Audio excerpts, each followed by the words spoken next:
Dragonheir Silent Gods, welcome everybody. We are going to continue our testing for the Vortex tier list that we're making right now. So we're going to do Ozul, which is an exclusive in the shadow category for damage. We're going to continue with that testing. We got a lot of things to really test tonight. And if you're not playing Dragonheir Silent Gods, look at the link down below. Come and join us. You can download the game on Steam. You can download it on any of your mobile devices as well and play on any of those. Jump back and forth between all of them and also join us in Discord. Discord is there. This is my Discord, where we've got lots of people, like hundreds upon hundreds, maybe even thousands of people on at a time that are ready to talk to you about Dragonheir Silent Gods. To answer any kind of questions you have or to keep you occupied with funny stuff, it's a good group of people, so come join our Discord. Let's see, I want to get over to our list to see where we left off yesterday. So at the bottom of every one of my YouTube videos, and if you type in !recipes, !recipes will pull up a list or a Google document actually, which will be this. Here we go. Where's display? This display. Let's see where we're. Vortex Season 3 tier list. Rook, did we do everybody in Corrosion? I'm pretty sure we hit up almost everybody in Corrosion. I still feel like I want to do Espolta, even after I do Espolta, Daphne, and we're gonna do, I want to do the one other epic. There's one last epic in Shadow I need to test out before we actually move on to using the exclusive. Yeah, what's going on? Yo, Morley and Monarch, long time no see, buddy. How you been? You quit all the games? It's been a long time, man. It's been a long time. I hope you're doing well. Down under. You've been traveling a lot for business. Everything going okay?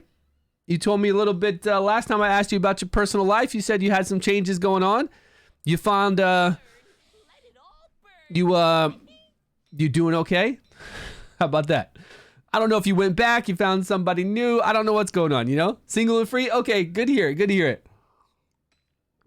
You know, single and free is not a bad thing. It's really not. Yeah. I'm glad you're doing well, my friend. I'm playing this Dragonheir Silent Gods. We've been playing this for a while. I'm sure you've seen it before. We've got this Vortex boss that we fight a lot of times, so I'm doing like a tier list for it, so we're always in here battling with these new heroes they have.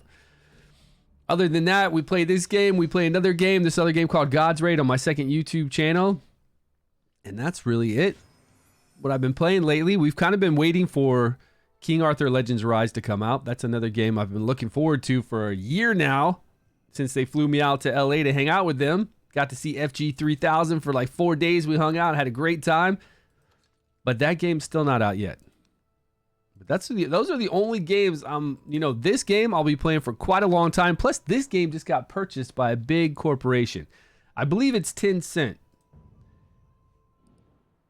So I'm feeling like there's going to be some really cool changes coming to this game. And this game is new. What am I looking to do? Okay, I'm looking to be here on the Vortex boss. We always do Vortex 2.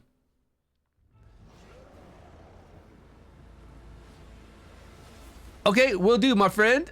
Yeah. I'll hit you up over here on, I'll send you a DM on Discord or here on Twitch. Twitch. Got our unkillable team. Were we doing a wild team?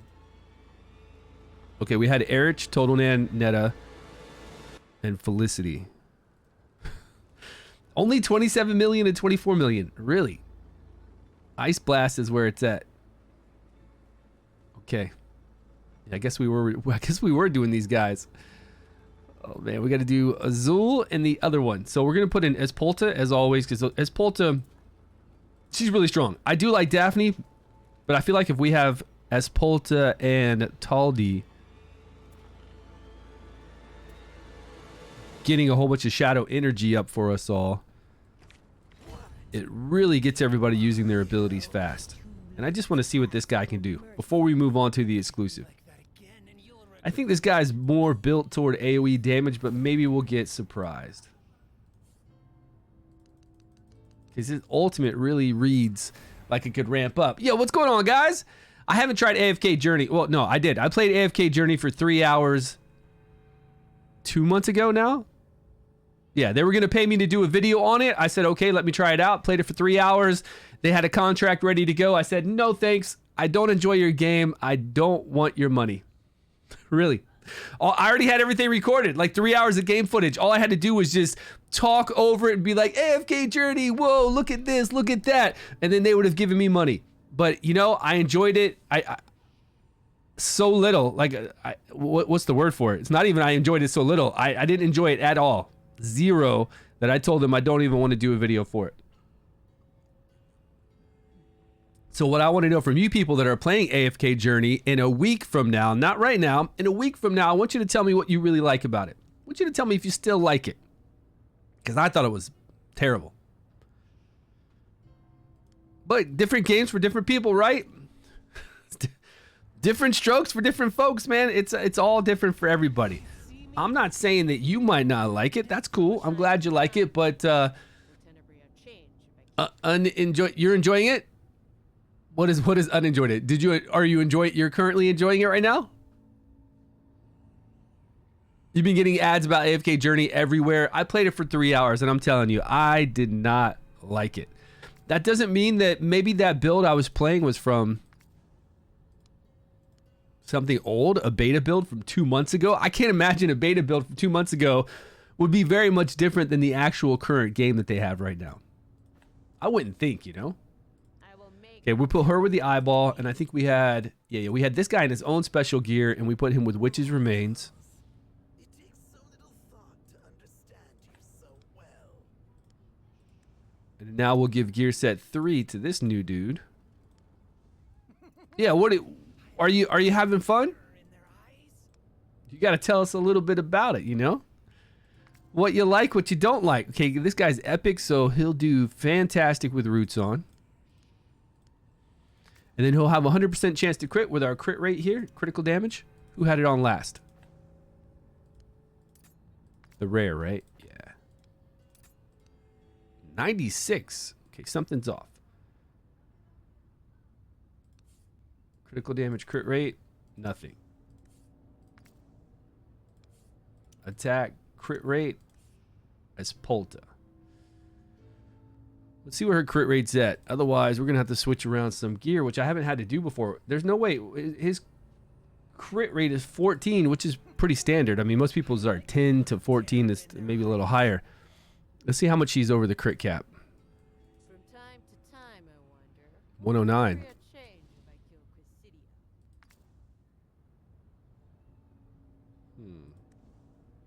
That's interesting.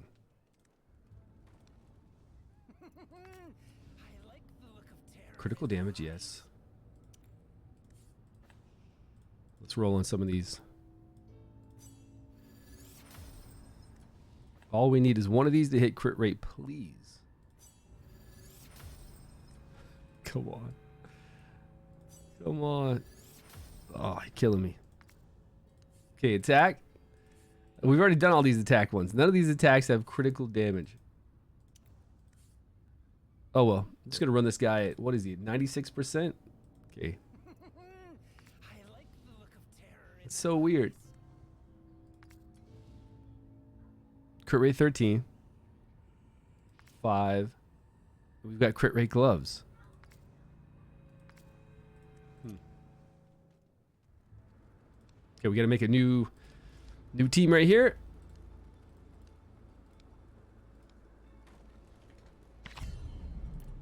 Edit our timing. 14 seconds for Zephy. 26 seconds for Ogok for unkillable. And then these guys, since we have 100% uptime on decreased defense, we don't worry about setting up times. They're just going to go as fast as they can to generate as much shadow energy for each other. And decreased defense will always be up, so we don't have to worry about setting up any kind of timing. And this guy's ultimate is what I'm curious about, because it's supposed to do a lot of damage, like 1,000, but then it also ramps up. So maybe this guy will actually do some damage. We'll see. You heard told he got nerfed? He did get nerfed, but he still can do 100% uptime. Instead of 20 additional shadow energy per tick, like he got 60 shadow energy on his battle skill before, now he only gets 45. He gave everybody 10 shadow energy per attack on his ultimate. Was it everybody? And now it's down to 5. I think it's his passive. His passive gives like 30% of all shadow energy he gets to everyone else. or something like that. But they nerfed how much he was getting, so he couldn't cycle through his ability so quickly. But he can still do 100% uptime on decreased defense with himself being skill haste. Shadow energy that we get, you know, whenever they attack, they get 10 shadow energy. So the faster your attack speed, more shadow energy, faster you'll get to your ultimate. But each of these are giving each other, like he just cast then, right? He actually just missed it. He has 3 attacks at 60% chance, so he doesn't always apply it. But here he's going to cast right now. And Espalta, the lady that jumps all around, she also gives everybody shadow energy when she does her ultimate. So they both feed each other. We've got decreased defense up, and he's about to do his ultimate now. So it's pretty close to 100% uptime. Again, we can bring all that kind of stuff up with a little bit of attack speed, a little bit of skill haste for him, because skill haste still affects our battle skills, but it doesn't affect our ultimate. Our ultimates, all these shadow guys, their ultimates are all about getting that shadow. It wasn't overtuned. I think it was fine. I don't even know why they nerfed shadow. I think it was fine. Having this guy have 100% uptime on decreased defense is really not an issue. We got a new legendary that has 100% uptime on decreased attack. Sonaro. He does healing. He makes somebody invincible. Like they can't take damage. He does an AoE move. Does actually really good damage too. Does everything based off of attack. High healing, high damage, AoE damage, decreased attack. It's pretty insane. That guy's awesome. I really don't mind an epic that's shadow. That's always applying decrease. There, he did back-to-back then that time. Like we even had 2 seconds before that was gonna drop off, and he got it back up. We can still do it. Still do it. I think he was just giving too much shadow to everybody else. Because right now, Espalta, the legendary, she'll do her ultimate every 15 seconds. If we put her with the Dragon's Blood, that gives her an attack speed to like 45%. She'll do her ultimate every 12 seconds. With that additional attack speed, because she's attacking faster. So these guys do their ultimates much faster than a normal player does theirs. Like normally we have a 20-second cooldown or a 16-second cooldown if we're really lucky. Of course we can use skill haste, yes. But with these, you don't need to use skill haste, right? Where you stay, where do I stay in Japan? On the east side of Tokyo. If you look on the map and see Matsudo, Japan, it's right around there. You gonna be here in May? I think my dad will be here in May, actually. My dad usually is always here in May for his birthday, and he's gonna be here this year. They just took quite a few years off because of COVID. But they used to come every year.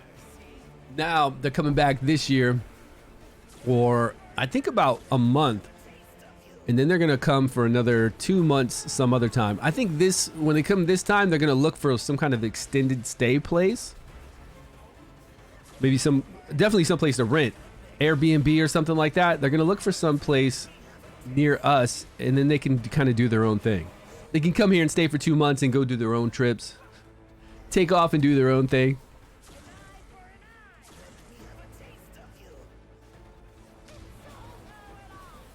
What are we testing? We're testing these vortex teams. We're testing all vortex teams. We're actually gonna have a complete vortex team hierarchy tier list. So if you see that you have like these 3 heroes and you want to see what kind of damage they'll do compared to others, you can check out this list and be like, all right, well, I'm not going to level up these 3 heroes to do the vortex. I'm going to level up these other 3 because I know they'll do more damage. What season are you on? Is it? What season are you? Are you on season 3? Okay, what are you playing? I'm playing Aura because that's just what I have, and I'm gonna stick with it because I like Aura, and we still need to test them. But I'm enjoying because I got the exclusive, so I'm enjoying playing the exclusive. But this exclusive is nothing like Rook. It's not like Ozul, you know. It's not super overpowered. I don't think. Not yet. We'll see. Are archetypes to make a decent team this time? As long as you have Ice Blast. Do you have decent Ice Blast heroes? Because that will make you a good Vortex team. You can't seem to get Rook right. Rook is all about getting 2 other heroes that can put a massive amount of corrosion up on the boss. It's all that Rook's about. Rook pretty much hits like anybody else, right? All these kind of guys hit normally. What we're trying to do is take advantage of that part to where he does additional damage per every 30,000 corrosion on the enemy. So you want to take 2 guys that do massive amounts of corrosion, and then you want a decently long fight, and you want to make sure that you're doing good damage. Like, you don't want to have rare gear or epic gear on. You want legendary gear on, so you're doing big numbers with all those people that you're playing with. So if you type in recipes right there, like well, that's not recipes, recipes, and you click on that URL there, you can look at what we've done with Rook. You can look at all the testing we have. Do you have the Triceratops or Rhino? Durango? It's not Durango, it's like Dargo. I think it's called Dargo. It's on our list right here. If you look at Dargo and Whisk, they are 2 of the best corrosion generators to put corrosion up on the boss. Like, their skills put a lot of corrosion up there. And Dargo's an epic and does amazing damage. Dargo does Whisk type damage, a legendary type damage. He's really impressive. So if you have Dargo and you have Whisk, just play them with Rook and you're gonna do crazy damage.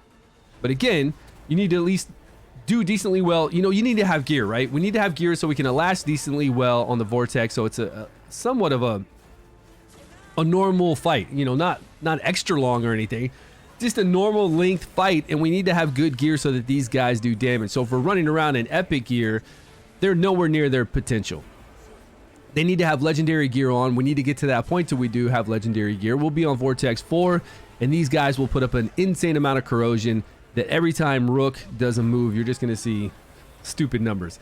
It's dumb, man. When we play this team right here and we see Rook do damage, the amount of damage you see, like, the whole entire time, you just see these numbers popping up, like, so fast, like that. They're just crit numbers, boom, boom, boom, boom, boom. It's crazy. Is what now? Dargo is better than Sacredia? Yeah, he really is. If you're gonna play Rook, he's better than Sacredia. Yes. For putting up well, I think so, but we didn't really do testing, right? If you have Dargo, Whisk, and Rook, are you saying should you play them together? We actually need to test that out because we did like 1 testing with Rook because we knew it was gonna be insane, and it was. But then we went and started testing everything except Rook. We wanted to see how would it be for people who don't have the exclusive, because the exclusive is hard to get. So then we started doing Sacredia, Dargo, Whisk, and the rest. It looks like if we want to go off this second team right here with Sacredia, Dargo, and Whisk, it looks like she's doing the same amount of damage as Dargo. So being that they're doing the same amount, I'm guessing they're applying somewhere around the same amount of corrosion, although she applies corrosion very differently. Every half second, she's applying corrosion to everybody out there. She's more of an AoE type corrosion applier. He applies corrosion off of like 50% of his damage that he does. Plus, he has another component with his passive. Whisk has another thing with his passive with doing more damage and corrosion. So you'd have to really test it out to see. And we can do that, right? We can. But based off of what I'm looking at right here, it looks like they'll all do the same. If you have Whisk, Sacredia to go with Rook, looks like it'll be about the same. I think the damage is totally different from the test server. We're not looking at damage. It's not about the damage numbers. On the test server, I'm running Vortex 2 because Vortex 2 doesn't have a change in the difference in damage. Vortex 2 doesn't change every week saying, okay, 30% additional critical damage, 30% radiant damage, 30% shadow damage. It doesn't have all those variations. What we're looking to see here is what hero does the most damage with the same gear on, and which group of heroes does the most damage. So you're not going to see 60 million pop up when you play Rook, Whisk, and Dargo. You're going to see, depending on who you have as a support, like if you have, what's her name? Falosia and Furbath, you're going to see like billions. You know, you're going to do like the most damage out of everything. So what this list is for is to let you know that, okay, if I have these guys, like because these, you see here, I guess if you don't know the numbers, right, I'd have to explain it to you. You see where it says Rook 1, Dargo 3, and Whisk 2. Those are gear sets. So that's gear set 1, gear set 3, gear set 2 with Witch's Remains. This has Roots on as the artifact. This has the Eyeball on. So I'm not even using fancy artifacts either. We're just keeping it kind of simple. That way we can get some ballpark idea of where these heroes lie. And then we can know that, okay, so if I have Sacredia, Dargo, and Whisk, they're in gear set 2, 3, and 1, Eyeball, Roots, Witches, Remains. And I pair them up against Girthin, Nord, and Bledin. This is an unkillable team, so we're only going 150 rounds. Everybody here is going 150 rounds with an unkillable team. The leader skill is 30 resistance, so it's not affecting anybody. So no change in any of that stuff. They've all got the same gear on that has a 100% chance to crit, the same critical damage rune on the bottom, the same attack rune on the side, all the same kind of gear, which has not a lot of change. Like gear 1 from gear 3 is 400 additional attack and 7 additional critical damage. So gear 1 is better than gear 3, not by a crazy amount, but it does matter over a long fight like this. But if you look down here at Girthin with Roots with gear 1, Nord with gear 3, and Statue, Bledin with Witches Remains, on an unkillable team at 150 rounds, they're getting 30 million. Ice Blast is still top tier. What it comes down to is that you can make a lot of teams to compete with Ice Blast if you want to. But if you don't have an exclusive, if you don't have Flora, if you don't have Beldel, if you're not rocking Rook or Ozul or any of those things, the top team to do damage is still Ice Blast. But you got to work in the 5-team bonus later on. So that will make a difference, right? Whatever, like for Ice Blast, what are we going to use as support to keep that Ice Blast team alive? It depends on the rotation, right, for that season. So if we can bring in 2 good support to keep them alive and get that 5-team bonus, then yeah, Ice Blast is going to be without a doubt the easiest one to build and get the most damage, because I can get 37 million with Shinna, Bledin, and Girth, 30 million with a rare and 2 epics. Then if I go down here to Shadow, look at Shadow. Shadow can't even get what a rare and 2 epics gets. With 2 legendaries and an epic, they can't even reach what Ice Blast can do. Pretty sad, right? Pretty sad. You'll see as we play here and test some stuff out what I'm talking about. Yo, what's up, Meteor? How you doing, my man? Hey, are you awake? Or I'm doing a late night stream, because usually you say you can't make my stream because I do it. It wouldn't have been 10 hours. Yeah, 6, 7, 8. It would have been like 9 hours ago, right? I'm doing a very late night stream. I took my daughter to a cherry blossom festival with her friend. Let me write these numbers down really quick. So I Tuldy and whoever this epic is. So how'd this epic do?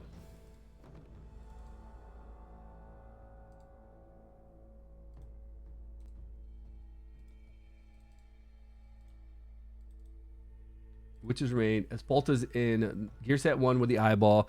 And then we have this new guy in gear set 3 with Roots. So he didn't even do as much damage as the rare. I didn't think he would, because he's AoE kind of centric. And the way that it shows his ultimate to ramp up, I don't know. I just wasn't sure if it was going to do a lot of damage. Espolta did 10 million, which is pretty normal with this gear for 150 rounds.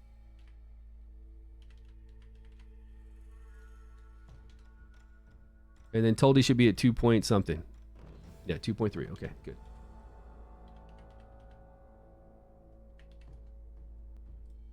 For a total of 20 million. So this is the same damage we got with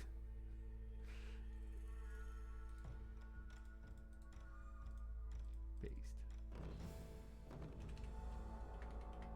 20,494,132.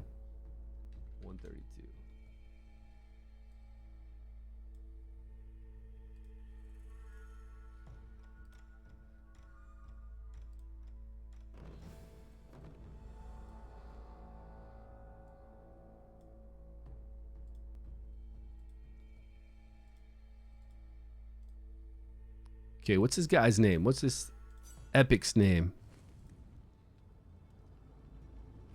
Tatoth?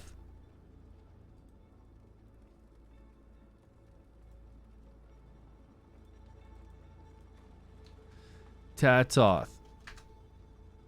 So as you can see, you know, we're doing 150 rounds, same type of gear. So as Polta with gear set 1 on the eyeball, 150 rounds with the unkillable team. That's what she does. Look, you can see her damage is exactly the same. because we got a 100% chance to crit. There's no variation in damage, 150 rounds, somewhere around there. So we're looking at 10 million, 10 million, 10 million with the same gear set. Taldi, we're looking at 2.3, 2.4, 2.28, 2.7 on this one because we've got Espolta and Daphne generating a whole bunch of shadow energy, so they're all doing a lot more ultimates, which would be more damage. And then down here, that new guy we just tested out, it's just 20 million. It's not a lot. So now we need to move on to the exclusive. Let's see what we can get with Ozul. Different variations of Ozul. And the thing is with Ozul too, we're going to be playing him differently because from what I understand, if you get enough attack speed with him, he can stay in demon form permanently. Bounce out, bounce back in. Poor Shadow. Yeah. But Shadow does a lot of AoE too, so it's not like that they're down and out. Like, I don't think Aura is going to do a lot of damage when I bring Aura in to test them out. But I'm enjoying Aura a lot, especially the exclusive, because it does a lot of damage based off of enemy max HP. Does a lot of all AoEs, a whole bunch of cross-section AoE moves. I'm using them as my Vortex team, but it's not like top team damage, no. But I'm still really enjoying them everywhere else. Just because it's new. Do I need to play them? No, man, I got so many guys on my roster. I could play any hero from Season 1 and Season 2 and do everything I need to do inside the game. Every dungeon, every encounter, all the Vortex stuff. I could be playing Ice Blast, you know. Yeah, Midnight, you're here. My man. Midnight's been wanting to know about Ozul for so long. Furbath, Ogok, and Ice Blast? Hey, man, good to go. Who do you have for it? Do you have Bledin and Girth? Girthin is the main thing, right? She's so broken. If you have Bledin and Girthin in your Nord, you're great. Oh, it's only 10 a.m. there? Nice. Toadstool. No, we're not trying to use the best artifacts either. We're just using pretty bland artifacts, run-of-the-mill artifacts to put them on everybody. We're not trying to use best-in-slot artifacts. Again, we're just doing a tier list based off of everybody pretty much having this similar gear, similar artifacts with nothing fancy. So if you know you can get a whole bunch more damage from the Toadstool based off of Corrosion, then you put that on there.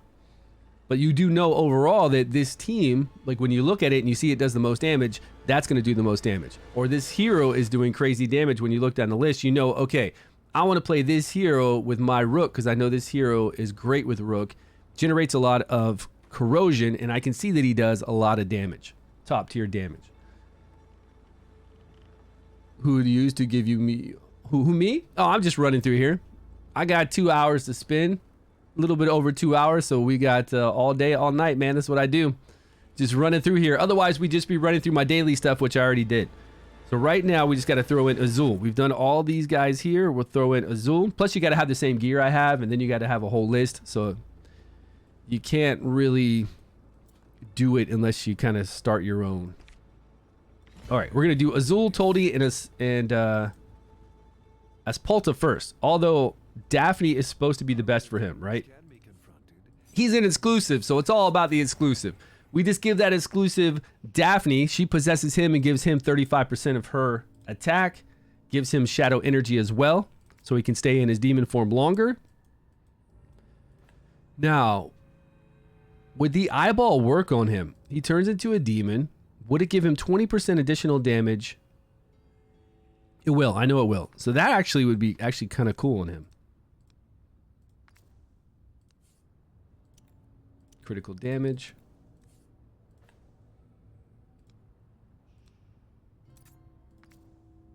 And attack. I am not a pillar of upholding. Where is Espolta? There she is. Time to time, I wonder. What's every unchanged next to the city? Remember, we're not looking for best in slot. We're just keeping it kind of same as all the other heroes. And as you can see, this gear set, like the gear set 1, 2, and 3 that I'm using, it's all the same gear set. It's all this gear set here where you take advantage of critical damage and you get 4 attack per critical damage. So we've got critical damage rune. We've got attack rune. They all have a 100% chance to crit. Same gear set. Same right here. Whenever we have decreased defense up, we get 35% additional damage. Crit rate. Critical damage. Attack. Same gear. Everything's the same. Except for this guy. This guy's got a little bit different gear on Toldi. because he needs that skill haste so he can keep up his decreased defense. So he can cycle through his ability. This move is faster and do witches remains for us. So he's the only guy that's actually got a little different gear on him. Do I have a video on last stage of Pillar? No. I didn't do any. I did it on stream, so if I did it, it would have been on stream, but I didn't then go make a short video on it. Yeah, we'll test them all. Let's start going. You want to do chitter with it? Okay, you tell me. We'll do that next.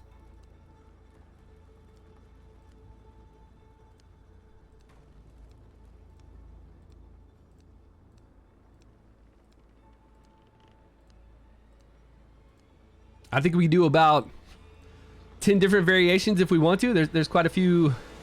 There's enough shadow that we could do some pretty... We could do a fair amount of different teams, I'm sure. We've got 14, 26, 2020. Let's see how he works. Oh, we need to give him some scrolls. That would not be good if we forgot that. It is in the gulf between understanding and mediocrity that we draw ever nearer to the perfect truth. Okay, let's see if we need to mess with any timing on him. I don't think we need to. I think he's just going to jump into shadow when he has the shadow energy. His basic attack is going to start doing some crazy damage. The hero consumes 10 shadow energy every second in demon form and exits when shadow energy is depleted. So if we can get him some shadow energy, like if we can we'll get him additional shadow energy when he's in demon form from Espolta's ultimate and from Tuldi doing all his moves. So we'll worry about attack speed after we see what happens here. What'd I miss?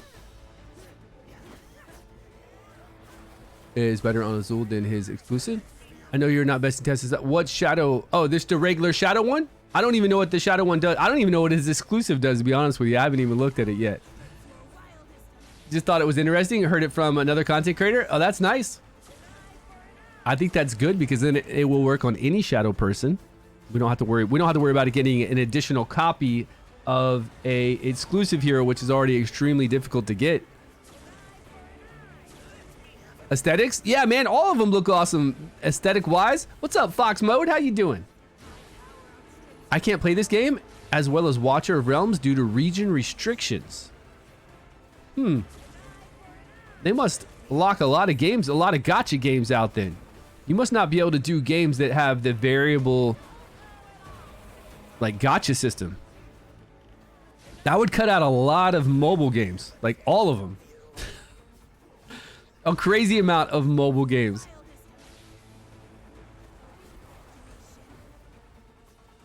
You're gonna have about 200 dice for season 3. That's what I did. I had like 215. 215, then I got a few more. I think total we've opened 270 on the banner, which is kind of what we did last season. On season 2, I think we opened a little over 300.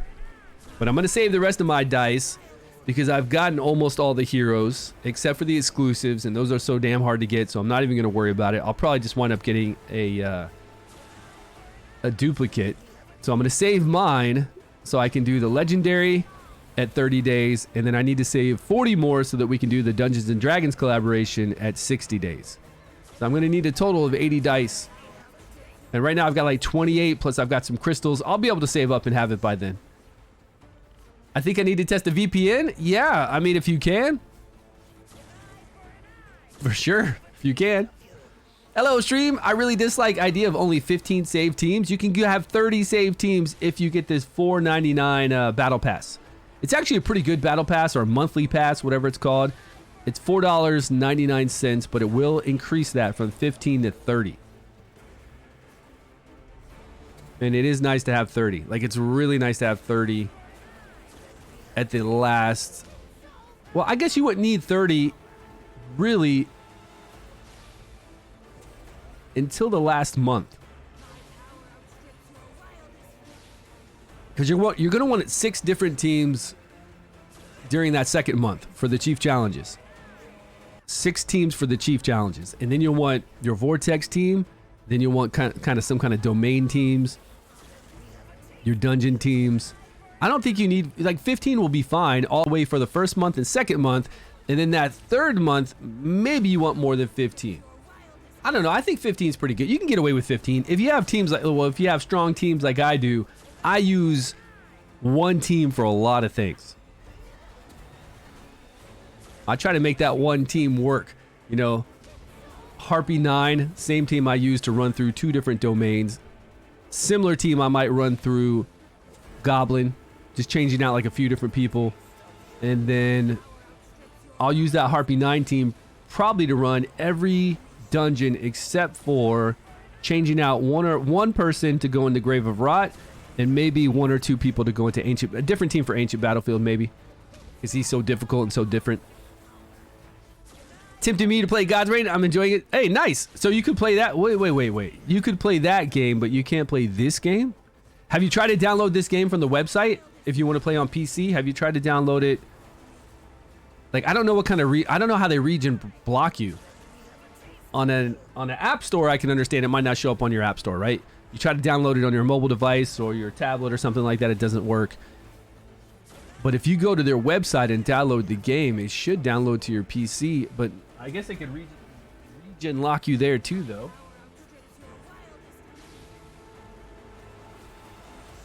On my main account, I just ran a crap ton of Flame Domain 5, getting ready for Adventure Rank 28, which will happen in like a day or 2, and we'll be able to take our guys up to rank 5.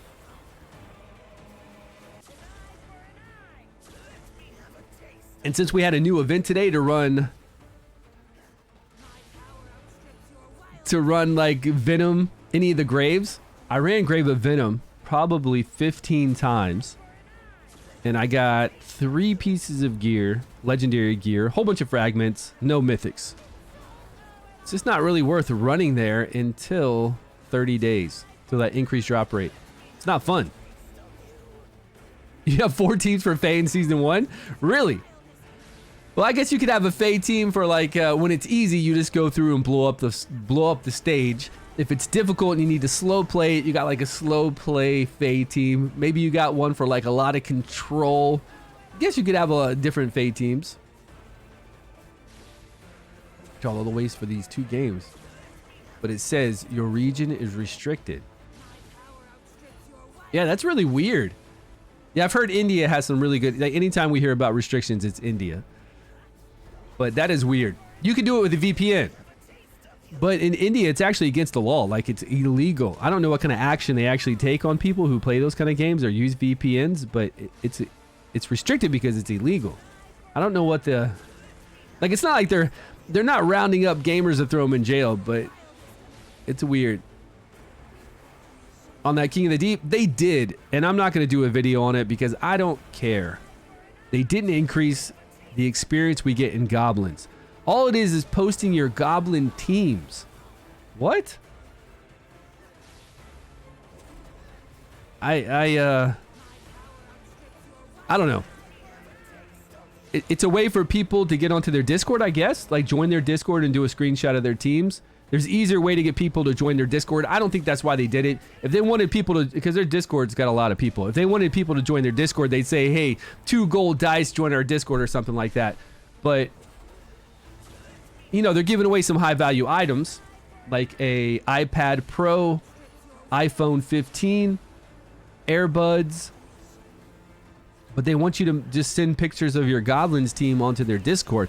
I thought it was going to be an event to where, hey, we get additional experience for running Goblins or additional things were going to happen. And they did say that. They said that we're going to get later on in some kind of event, we're going to have 4 dice for 5 summons.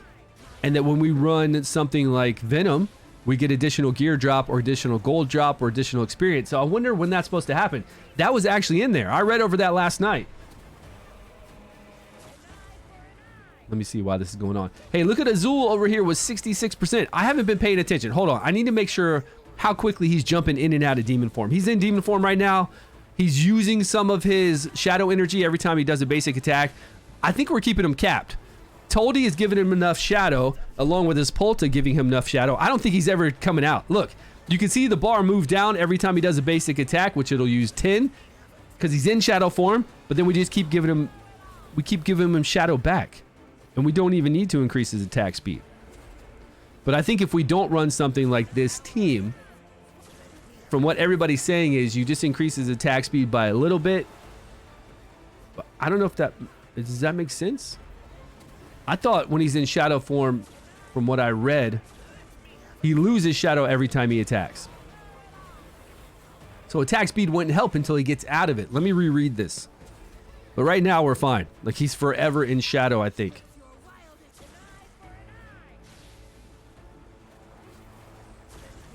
But we do want Daphne to possess him, right? If you've got a guy doing 66% of your damage, you don't need to worry about anybody else doing damage. You need to find a way to enhance him. So we'll bring in Daphne to possess him, give him 35% of her attack. Plus Daphne does moves on her own, and she gives the person she possesses shadow energy, which I guess he doesn't need. He's staying in it. He's not coming out of this demon form. He's just pounding the ground. That's all he's doing. He's just pounding the ground. But we could definitely get some more damage out of him if we increase his attack speed. Because right now he's doing 750% of attack as an AoE attack when he's in demon form. So if we increase his attack speed, he's going to do that basic attack faster and do more damage.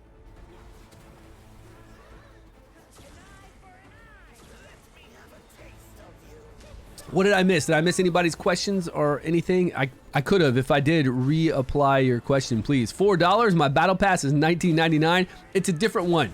It's the one to where you get a little bit of stamina, like 30 stamina every day. You get additional tickets for doing multiple runs. You go from 15 to 30 save slots. It's the one. There's a $9.99 one and a $4.99 one. When you look at the deals, right? When you go in the shop.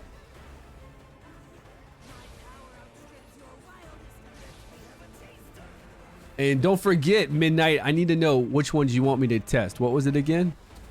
Midnight said he wants me to test Chitter. But what about the rare? The rare did more damage than Chitter, man. Come on. You got the rare. I'm telling you, the rare is going to do more damage. We'll do it with Chitter, and then we'll do it with the rare. But we already know the rare is going to do more damage than Chitter. Or about the same. I think it was like 1 million more, though. We need to make sure they have the same gear on. They'll both have roots on because they're an epic and a rare, so they'll both take advantage of that. And we'll see. We'll see which does more damage. Okay, 36 million. I actually like seeing 36 million with an exclusive, but with different gear on, we could definitely increase this. Okay, this is good, though. This is a good start. 36 million.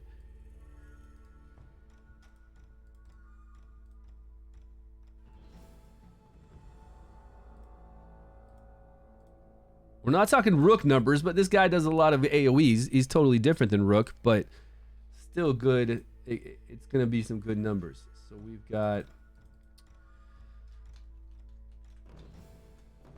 Ozul. Is it Ozul, I believe? He pulled in 24 million. All right, Espalta pulled in 9 million, and then Taldi, his normal 2.3, somewhere around there is what he's always at. And Espalta is usually around 10 million as well.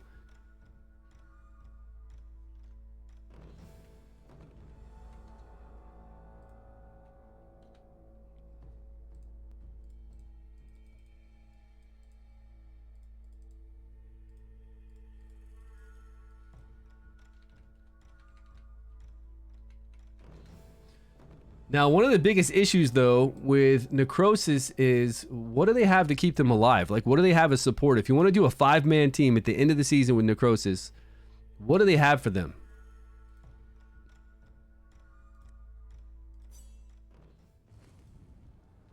It's Ozul, right? Yep. Okay.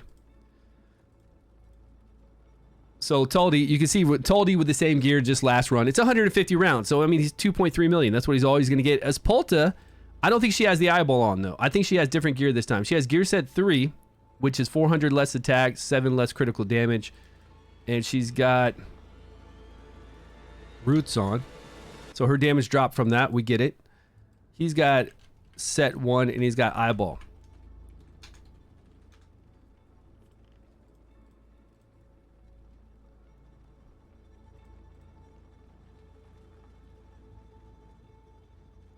$36 million. Okay, there is one thing I want to check with him though. You said that this one other artifact would give him more damage. I want to know what that artifact reads as, and I want to know if he gets 20% additional damage from this. If he gets 20% additional damage when he's in demon form and he stays in demon form, that means that he's forever getting 20% additional damage because he's staying in it. I want to test that to make sure he is getting that 20. And I do want to read over what this other artifact is. I have no idea what his exclusive does.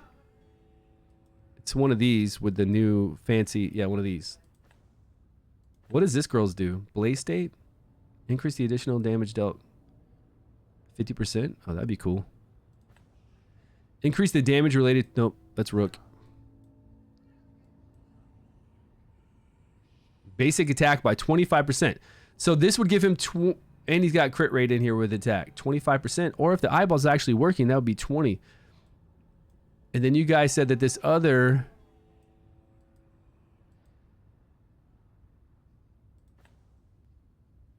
That's necrotic. You said this other one was doing better for him.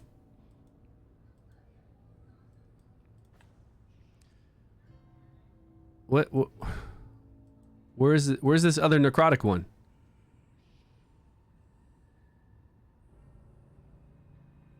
Yeah, but I'm looking at, like, this is a necrosis one right here, and then that's necrosis down here. Is it this necrotic? I mean, he is necrotic, but this is about summons. Maybe they forgot to put the little symbols on him. Here it is. This one's shadow energy. Okay, so this is crit rate attack. It's the same. Crit rate attack, same main stats. Using shadow energy, the wearer gains an additional attack up for 10 seconds, equal to 1500 of the shadow energy gain. Huh. Well, we could test those later on. After we could definitely test to see what the best artifact is on Rook, what the best artifact is on this guy, all that kind of stuff. His staff looks really weird. It's a fish? Oh, it's a bird. Okay.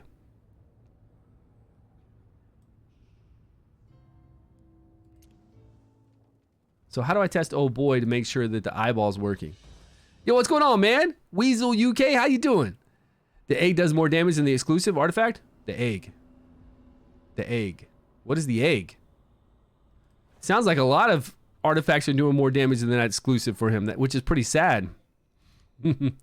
I would hate to get 2 copies of an exclusive and it be him. I might as well get 2 copies of Rook.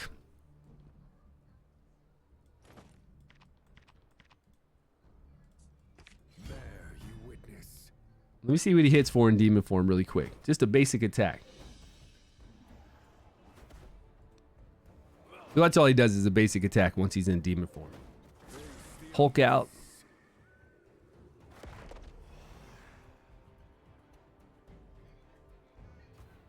$13,870.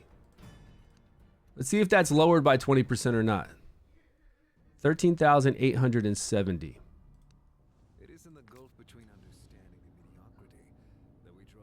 This will be his passive. This is battle skill. Same amount of attack, we just don't have that additional 20%.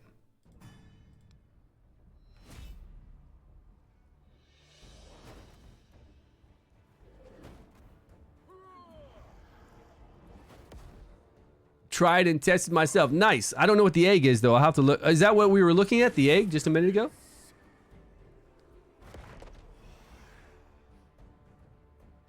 He sure takes a while to get in position. Okay, so the eye does nothing. The eye's 20% additional damage does not work on him. Which is kind of crazy because that's his ultimate. I mean, his ultimate is to be in this demon form. When you do your ultimate move, which is this is his ultimate move, he should get the 20% additional damage every time he hits. The hero gains a permanent stack of 1 stack of undispellable host imprint. Oh yeah, what was that? Oh, it's the additional critical damage and defense penetration. That's right. So that sucked. So if that's the case, I should have run him with something like this.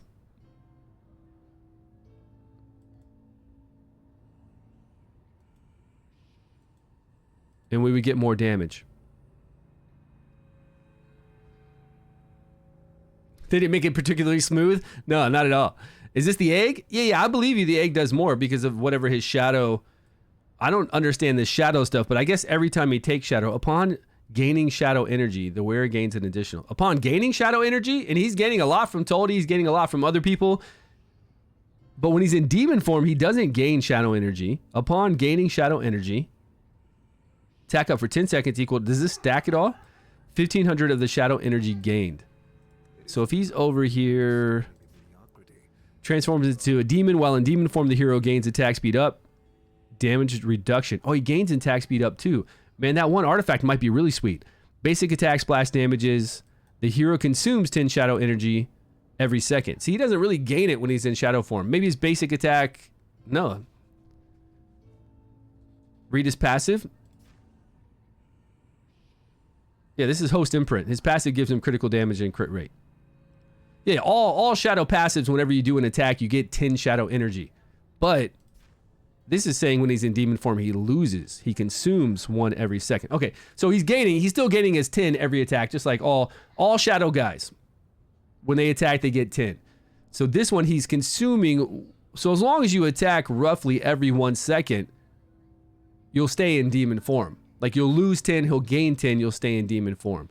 But since you have Toldi in there and you have Polta giving you shadow energy, you don't even need to worry about that so much. He stayed in 100% uptime. Right. Yeah, you always do. You always do for your basic attack. So if his basic attack is fast, once you get that attack speed up, he pretty much stays in by himself. But I do want to put this other gear set on him so he'll crit harder and get an attack speed increase, which would give him even more. Just because we're not using all those fancy artifacts, right?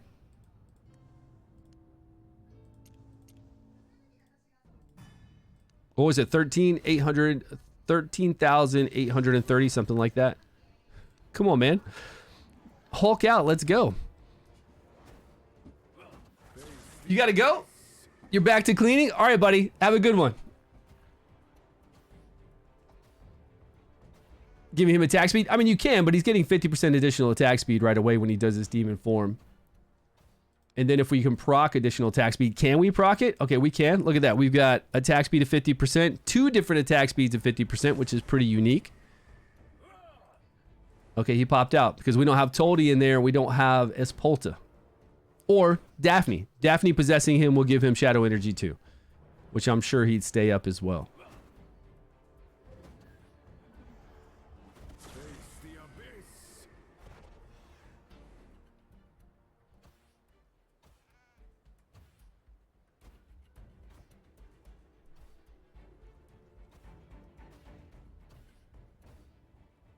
He's trying. He's trying. Yo, Frack, what's going on, my man? Let's put him in this set. I'm curious what kind of damage we'll get on this. Since the eyeball did nothing, I'm just curious, like the 36 million, just a little curious what that's going to change to. Since we're not using best in slot artifacts, you know, we're just using epic ones.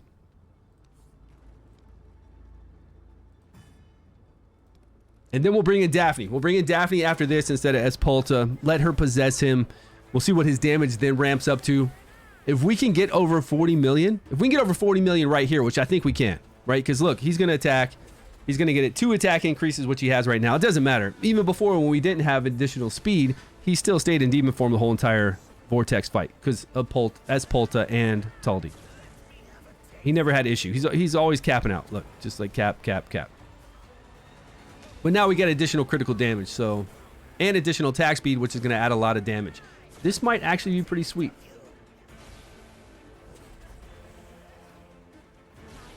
Is Ozul good without Daphne? Yeah, man. As far as numbers, he's looking pretty damn good. We're looking at 36 million here compared to 37 million when Shinna, Bledin, and Girthin. And Girthin's just broken. But when we come over here and we look at all the Durango, Whisk, and Sacredia, we're looking at like 33 million or more. Somewhere around this figure. Compared to his 36. It's just good that, at least an exclusive, is pulling in more damage than a lot of these. And keep in mind, he's like pure AoE too. A lot of what you're using to fight this vortex boss is AoE. And he's got really good mitigation as well. So he'd be fun to play, man. Ozul would be a lot of fun to play. It's what she does. Well, it makes him look good if he's pulling in this much damage. I mean, if you've got one guy pulling in 70% of your overall damage, and we can make him do more damage, that's what we want, right? That's what we do with our girl up here, Girth. We've got Girth in here with Bledin doing his ultimate right before her, so we give her with the highest attack additional 20% attack. We have Shinna giving everybody additional attack with additional attack stack. We've got plenty of ice crystals. We don't have to worry about that. They're always up.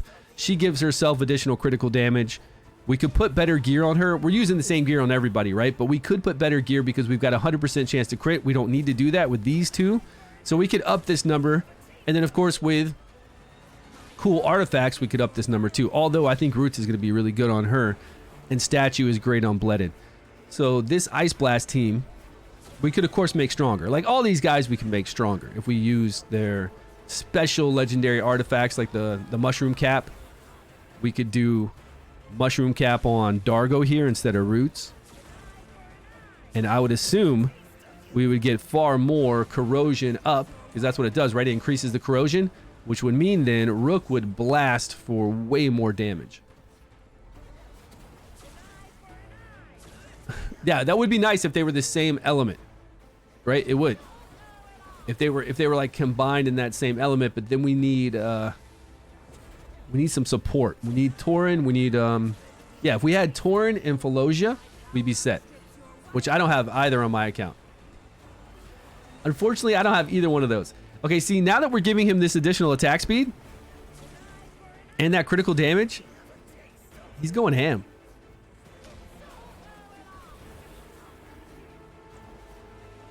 I'm surprised 250% attack speed stack up.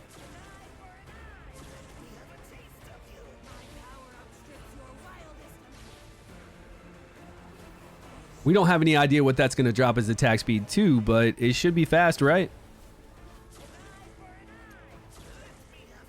Right? He is, I mean, that's just like Rook and the rest of them when we look at their damage, or when we look at Flora, Beldel. I'm sure if I ever played or ever had somebody like Nezjinka and Avelius, I'm sure they probably pull in a lot of the damage, right? Those exclusives, they're always like this. They're always cheaters, man, and they're so hard to get. I wonder if they'll ever loosen that up. Give exclusives kind of the same rate drop. Put exclusives in banners. They'll have to. I think all games do that, right? All games have something going on that's like really rare. And then a year goes by and they come out with this new thing that's like exclusive banner. Summon on here and you've got like a high chance to get an exclusive. Not a guaranteed, but a higher chance. So you go over there and you waste all your dice or spend a whole bunch of money. They'll come out with something. I'm using the Horseshoe on him right now. The Horseshoe gives him additional critical damage because he's already at 100% crit rate with the gear we have on. And it gives him an attack speed buff from basic attacks. And here's the funny thing about this too. This is why it's working so well. Right now he's performing just like a Dauntless person. He turns into a beast. All of his attacks are basic. And he attacks so fast because he gets an attack speed increase. So the Horseshoe is actually exceptional on him. I want to pair the Horseshoe with that one egg and see who does more damage. Because the problem with the Horseshoe on a lot of people is it doesn't proc very often. It's got a cooldown. It's got like a 15-second cooldown or a 10-second cooldown. So it can't just keep proccing. It has to go on cooldown, and then you've got a 20% chance to activate it again. It could go on cooldown and you activate it immediately, but it's a 20% chance. And it's better on Dauntless because all their attacks, well, most Dauntless, all their attacks are basic attacks. So we get a chance to proc it, especially if it's a basic attack that's like one attack. On Sutha could be 10 for her ultimate. That's 10 attacks immediately. One of those is going to proc this additional attack speed. So it's really cool that this guy isn't breaking that basic attack up with battle skills, with ultimate animations. He's just pound, pound, pound with the increased attack speed. So we should see it up pretty often. Although I don't see it up right now. It's hard to proc it. It really is hard to proc it sometimes. It's a 20% chance, and sometimes you just get some unlucky strings. Okay, it's up again. But at least it's definitely synergizes well with him, extremely well. Pull exclusive, Ice Blast, absolutely. If you don't pull an exclusive, the team to go with for Vortex is Ice Blast. If you want to. If you're not worried about getting like 5 more million, who cares? Just play whatever you want. Have fun with it. Do like I'm doing and just play Aura. I don't care what Aura falls in with. I don't care if I'm 5 million less than I would normally be. I'm playing Aura. It's just Vortex damage. Not that big of a deal. He lacks the additional basic attack hits. Dauntless have the additional. Oh, like the multiple ones I was just talking about. You think I guaranteed Girthin was a mistake? When did they guarantee her? What? When did they guarantee Girth? I don't know. I think a guaranteed Garius is far better than a guaranteed Girth. I would rather make sure I can do content easier throughout this, like in the beginning of the season, throughout the season, than worry about getting somebody that just does really well on the Vortex boss. Yeah, but I don't think she does well. I don't think she does well on the Vortex. We need to test Aura. And those other Aura legendaries that I pulled, man, they seem like they're garbage. I'm not enjoying them at all. I would have much rather pulled Ozul, Daphne, Espolta, and had fun with the Shadow team. Because this is way more fun, and I bet you it's more damage. Even though my guys do AoE too as Aura, these guys do AoE as well. I'd rather play with Shadow. Oh, well, no, I take that back. I take that back only because I don't have any support for Necrosis. All I've got is Megan, Estella. If I had Torrent, then yeah, I'd be with it. He is trash, right? I think he is. Every time I try to play that guy, it's just garbage. It really gets me. You know, it might be too early to speak. Maybe he's going to wind up being good later on. We'll see when we test him. But it gets me so much when they come out with a new legendary, and that new legendary doesn't even perform like an epic. And I'm not talking about Total Nan or Girthin epic. I mean, just a normal epic. Like, it's just shit. Like, why would I even put this on my team? What am I doing with this legendary? This legendary is not... It's like me playing Zorak, the Ice Blast guy, or Bledin. I could just play Bledin because Zorak just doesn't function properly. Not like he should for a legendary. Just play Bledin and have an easier and better time and same damage. That's why you got to balance, though. Where's our balancing? I'm hoping. Fathom Down's amazing. He looked pretty fun, and I did pull him. Get that AoE stun, which is always nice, just like, you know, we've been using a lot of... What was his name? That troll. The troll that does the AoE stun, same thing, right? And then he does a lot of turn meter reduction. Fathom Down does.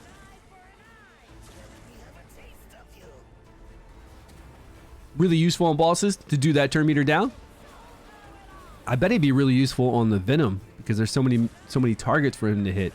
But I don't know if I don't think those targets are next to each other because he'll hit that one target and then all targets around as well.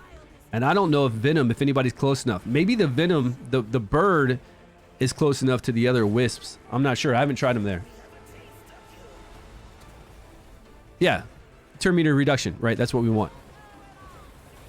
Espolta, please. Not necessarily on Vortex. Can she speed up dungeon runs?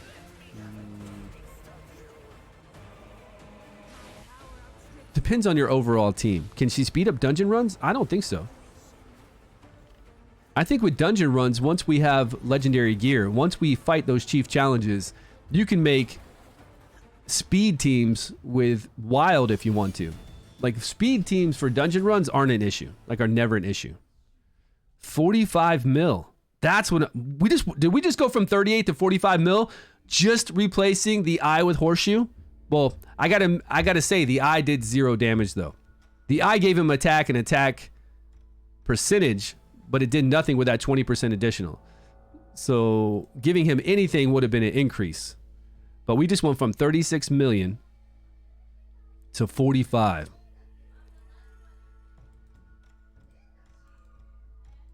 That's looking good, man. That's looking really good.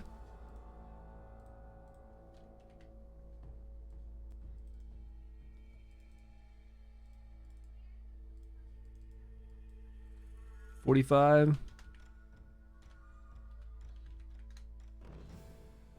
Ozul pulled in at probably a staggering 74%. Oh man, that's good for people who don't have legendary artifacts, man. I'm telling you, I think this Horseshoe is pretty tight on him.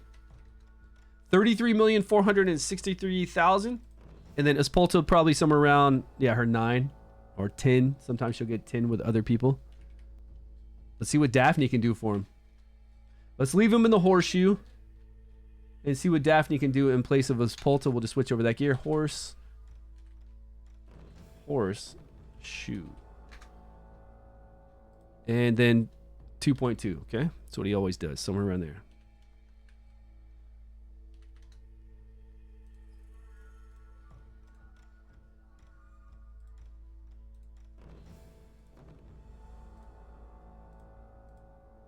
Looking good, man. That damn 45 million is actually pretty damn nice.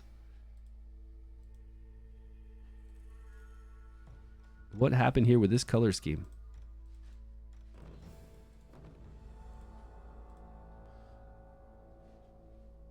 On a legendary hero? No, not really. They're just here just to keep it kind of standard. All it's doing is giving it 15% additional attack plus 60% attack from and then HP. Is it worth using on a legendary? No, I wouldn't use it on a legendary. When we do put it on a rare or an epic, it does kind of increase them quite a bit. So we put it on there every once in a while. Over here just for fun. What about the Goblet? The Goblet gives him the additional attack speed, but that gives him 20% crit rate, so we'd have to change up our gear.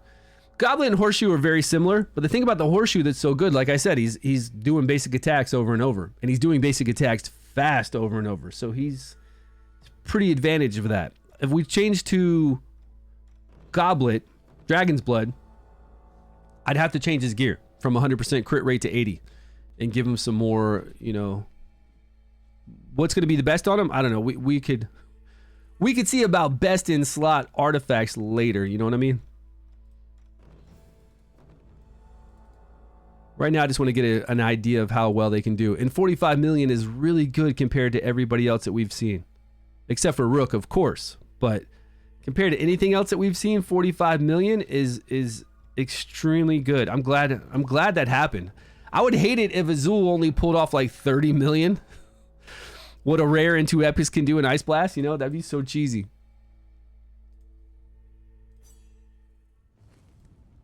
All right, where's old Daph at?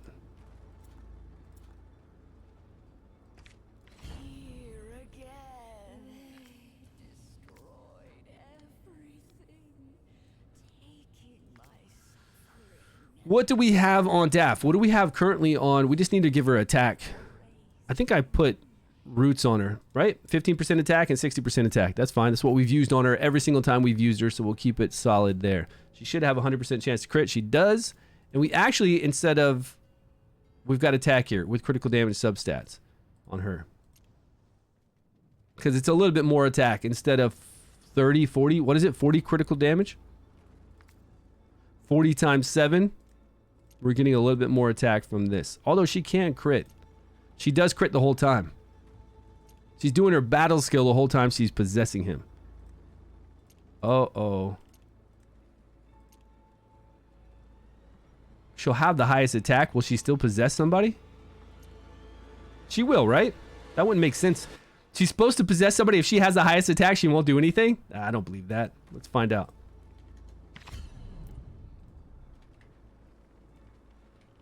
That'd be retarded programming. All right, we don't need to do anything. For their moves, he's got Horseshoe on again. Okay. All right, we have 45 million. Let's see what she's gonna do.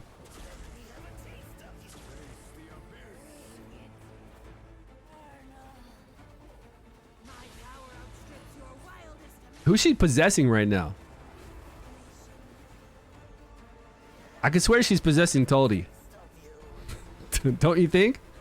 Don't you guys see? Right? Hold on. Let's wait.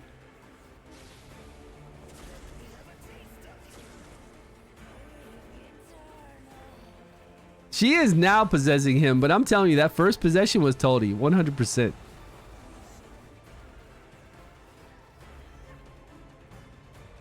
Let me double check. If you knew how they compare, I think they're pretty comparable. It's nice to have the attack speed all the time, though. It would be nice to have it for him, like 100% uptime on the attack speed. You just have to change around gear. I actually enjoy the Dragon's Blood more because it is so stable. It's consistent. You don't have to worry about, when we proc Dragon's Blood, well, here's an issue. We can't use Dragon Bloods on him, right? Because Dragon Blood only activates when we do our ultimate. If we're only doing our ultimate once and staying in ultimate form, we couldn't use it and take advantage of that 20% additional crit rate. It wouldn't work because he's not going back. He's not recasting his ultimate over and over like other people do. So we can't use that. Let's see what his attack is. Can be confronted and exercised. There's no way this guy has more attack than 4,800. Is she going to keep bouncing back between different people because she has the highest attack? That would be so stupid. He's got way less than her. I'm spreading them out. Spreading everybody out so we can see.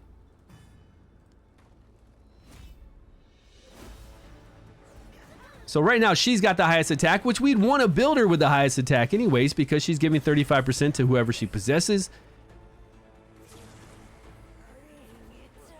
Okay, she's in him. Okay. She's inside. She's all up in him. She's inside the demon right now. That's fine. Let's see if she stays where. Yeah, so no bueno on the Goblin. But I do like it in other heroes because it is very consistent with the attack speed. And we know we're always going to get the crit rate. But it's not 100% uptime on the crit rate, right? Because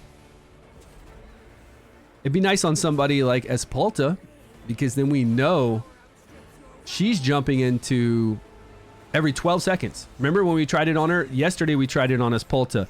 Normal, straight, standard Espalta, plain, she'll do her ultimate every 15 seconds. If we put the Dragon's Blood on her, she does it every 12 seconds. And I think the Dragon's Blood has a cooldown 10 seconds, right? Wait, I've got it over here on this Excel spreadsheet. Don't I?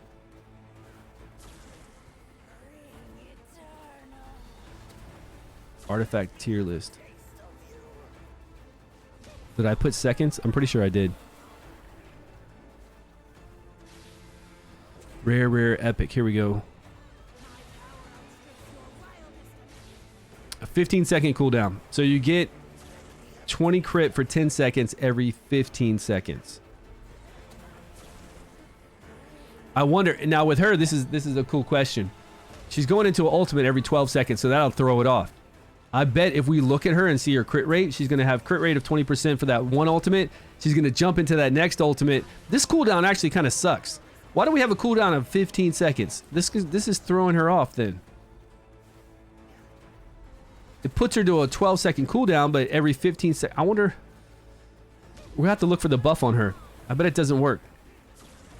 I bet she only gets this every other ultimate. But if she's on a team with Daphne and a team with Taldi, she's doing her ultimate way faster than 12 seconds. So probably every 8 seconds. So every third ultimate she's getting this, and it would be like a fine rotation. It would be an okay rotation.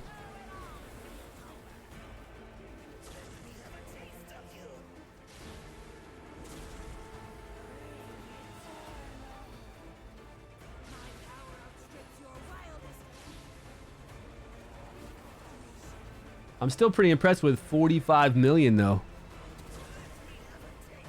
You think we're going to do that again? You think we're going to do more than 45 million? Daphne just gives him attack, but does she give him and shadow energy? He's getting his attack speed, damage reduction, host imprint, sure. Is she? And he stayed in demon form, right? Now she jumped out and jumped back in rather quick that time. The only person giving her additional shadow energy would be Taldi. I don't remember her jumping out and jumping back in that fast. Okay, here's another thing that we tried out yesterday. Rifter, you were here for this, right? When we tried out the Witch's Remains on Daphne. But unfortunately, she was only applying it. Yeah, you were here. She was only applying it like once every 25 to 28 seconds. I mean, we could put witches on her and bring in Espalta. but I don't think it's going to be more damage. 100% uptime, or I'm hoping 100% uptime. This guy only hits 3 times. It's kind of getting annoying when he doesn't land it.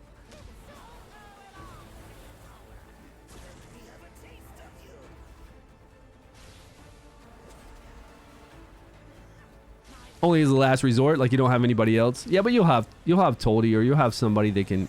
Even the rare, I think, hits 3 times. But he's such a good shadow generating machine. But I don't think we need. Well, the thing is, if we take him out with Daphne here, if he stays in demon form 100% of the time, then we don't need Toldy here to generate shadow for us, right? We're not worried about that.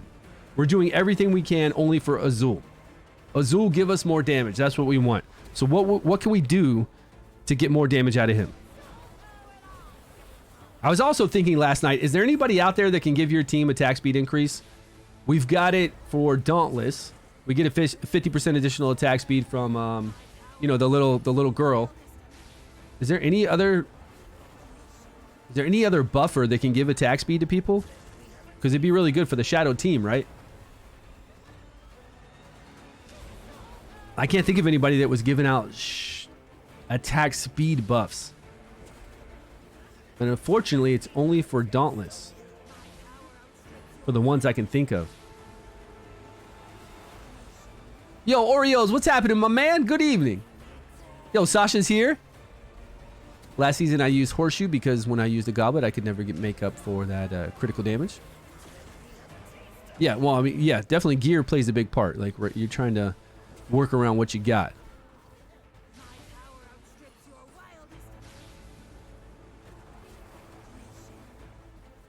Yeah, Sasha, I think Espolta is a great hero because you're doing your ultimate so quick. So she would help you in dungeons. If you can build a team around that with Espolta and this guy here, or just Espolta in general, since she's doing her ultimate so much faster than most people do their ultimates, it's a pretty fun hero to play around with. But I've never run her in any kind of content at all. And I'm trying to think if I have her on my main account. I think I do have her, I just don't have Daphne. But I don't need Daphne if I'm just going to play around with her in a dungeon. Or against a Chief Challenge. You're going to level her up eventually. I'm even going to level mine up for the Chief Challenge. I need a team for Necrosis. You need a team for all elements. So we need a Frost, Fire, Necrosis, all that kind of stuff. And I would rather play these guys than play Summons. So I'm definitely going to have some form of Necrosis team for that Chief Challenge that we face. And I guarantee it's probably going to be my Espolta, Taldi, and something else. I just got to... For me, the issue is the support.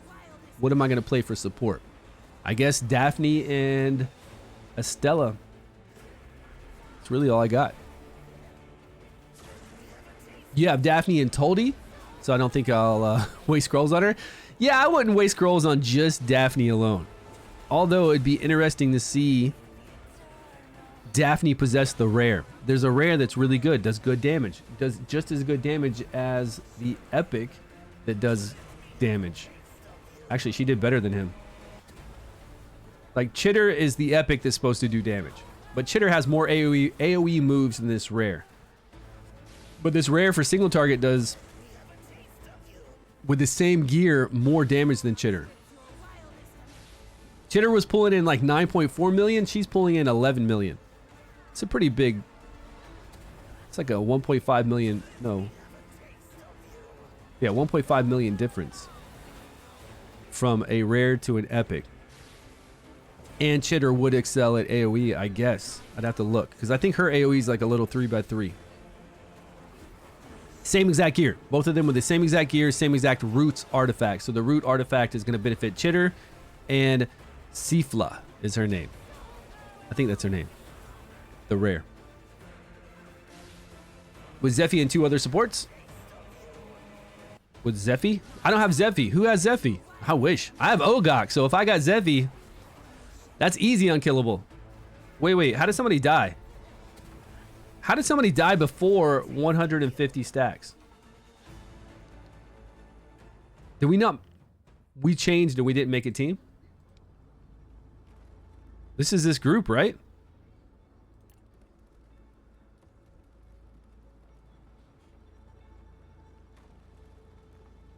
1426.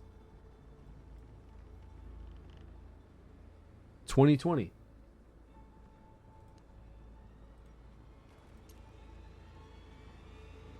Do we need to be close? I didn't move their formation. Maybe we got to be close. It says invincibility here. Oh, maybe Ogok's got to be close. No. That's weird. It's the first time I've seen invincibility not... Well, we know it's always going to her. It's the first time I've seen that not work.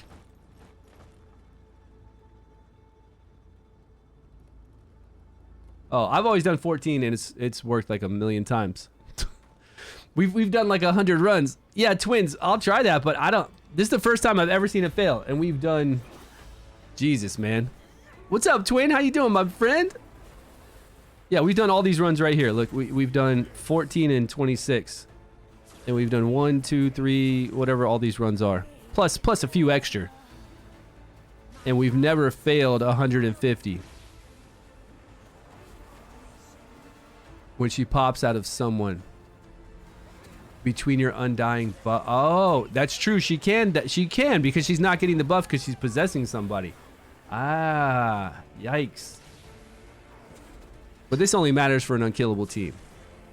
Yes, absolutely. Because right now she's not getting any buff, right? She's hidden inside somebody. So if she pops out at the point we get struck, really with any hit, we get hit with any kind of hit way down the line, she's going to pop out and not have either one of their buffs on like this. And she's donezo. Right?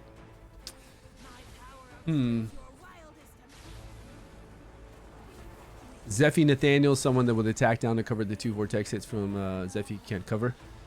Man, I wish I had Zephy. If I had Zephy, it'd be game over. I would just do an unkillable team the whole first month of the season and not worry about anything. Unkillable. And 3 DPS, maxed out. Glass cannons. I don't have Ozul, but I have Daphne and Tuldi. We'll see what Daphne, Tuldi, and that rare can do. I think they'll do well. Daphne and Beldel. It could work. Daphne and Rook. Daphne, Rook, but we need... The problem with Rook is we need Corrosion up. So it's really... It benefits us way more to have 2 people applying a lot of Corrosion than somebody else giving us 35% additional attack. But Beldel... with Shinna, Daphne, and 2 support... Oof, that could do something. But is it going to be better than our 5-team bonus? I doubt it. At in-game, is it better than 5-team bonus? I doubt it. It's not worth breaking it up. If they're ever in the same elemental group together, yeah, absolutely, sure. We'll go with whatever exclusive is there. What exclusive do we have right now with them? Wait. What is... Oh, lightning, right? So what if we put Daphne and we have her jump on Avelius? Well, the problem with Dauntless is we need multiple Dauntless, just like we need multiple Corrosion to really make it work. So if we had Daphne jump on Shaltar, we don't have enough Dauntless on our team then to do multiple attacks when Shaltar does his ultimate. We don't have enough Dauntless for Avelius to proc his passive. We don't have enough Dauntless out for, Nezjinka to do whatever she does. That's the issue we have. So we have to wait till Daphne's with somebody like Beldel. It won't work on Flora, right? Flora needs people to wild proc for her to do her thing. So it works on Beldel. So we need Frost Necrosis. It will work on Girth or Beldel. I guess we'll just have to wait for that day to come. So it'll be next season? All right, next season we'll have to try that out with a... I mean, we can try it out right now, honestly, and we'll know for sure whether it's going to be more damage. Because we're only doing a 3-team bonus. On all our fights right here, we're only doing a 3-team bonus. So if we do...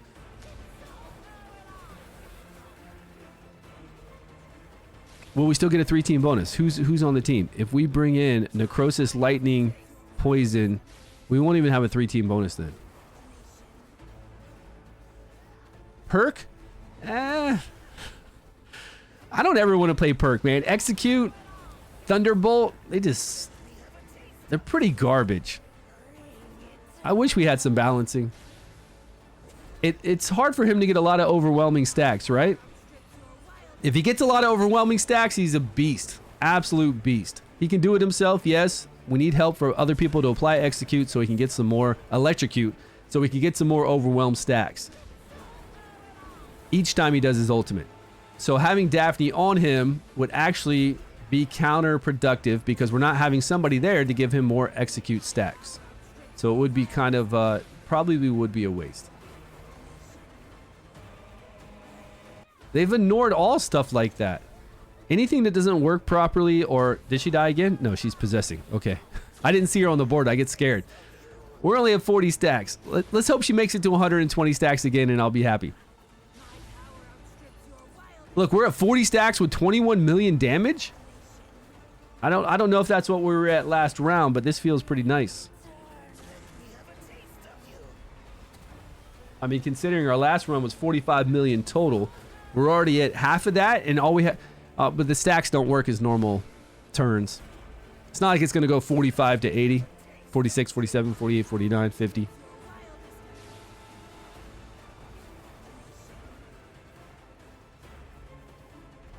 And Espolta won't die on us too, so that's kind of nice. On an unkillable team, we don't have to worry about her popping out and dying. Chain hit enemies. Yeah, we do, right? We need multiple targets. But even with multiple targets, we need people that can apply it. And they just don't have good people that can apply it. So even when we went up against Mechatork and we have those epics, the one epic that pulls out those stupid turrets and the other epic that does whatever it was doing, I don't remember, and the rare, they don't apply execute enough. Like their percentage chance to apply it is so low, it's pretty stupid. Like I don't even understand it. You've got somebody that can apply electrocute. Electrocute really doesn't do much. Even if there's two targets and they create a chain and they're doing the electrocute damage, it doesn't do much. It's like burn or poison or anything else. But they gave them such a low chance to apply it. It's just ridiculous. And we need to keep applying it so that he can get those overwhelmed stacks. They, to fix electrocute, and I always said this from season 2 from the beginning, they just need to make it so people can apply it. Give them a 100% chance to apply it when they attack. It would fix so many things. It was the strongest team together with Burn on Mechatork. Right. Well, as long as you had Nessa, who else is going to apply electrocute stacks besides Perk himself and Nessa, which she's garbage everywhere else. So you've got an exclusive that's good for 8 days on one boss. You know what I'm saying? Like, what's to be happy about that? I've got an exclusive. She's called Liliwanis, and I'm not happy about that. It's the only exclusive I've ever had until I just pulled this newest one. And I use Liliwanis on one chief challenge, like every season on a chief challenge. I'll bring out my summons, I'll bring out Liliwanis, and I'll use it on a chief challenge. Or I could use Liliwanis actually to do massive damage on Mechatork too. Yeah. But for 8 days, I get a exclusive for 8 days. Awesome. Sweet. I'm so happy. It's sad, man. I mean when you think comparatively, right? When you think about other people pulling somebody like Rook, or they pull Ozul, and then you pull your perk, and you're like, oh, seriously? 0.000 chance to get this hero. I got him. And all these other people are pulling like the godly ones. That's a pretty bad feeling. Liliwanis and Ozul. Well, at least you got Ozul. I now have Liliwanis in the Aura exclusive. That's the one I pulled. Oh, look, she's dead again, man. So we'd have to play her outside an unkillable team, but we're not doing that. So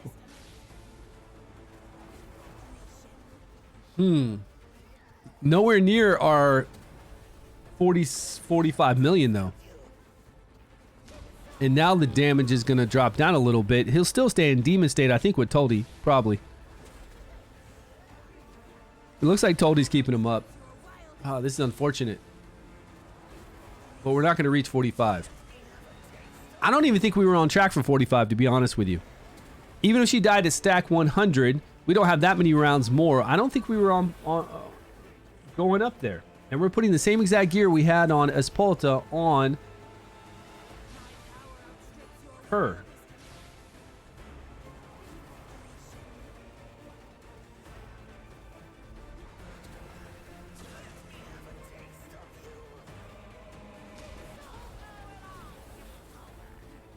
With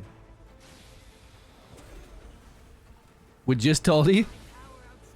I mean, he'll be fine. He'll stay in demon form. He's still going to do damage, but we wanted to increase his damage, of course, more with that, you know, 35% additional attack. How much damage did she pull off? 5 million. So we had Espulta pull off 8.6 million. And that's really all she was doing for Ozul. Even though she's giving Ozul additional shadow energy, it doesn't matter. He doesn't need it. He's keeping himself in there with Tuldi already.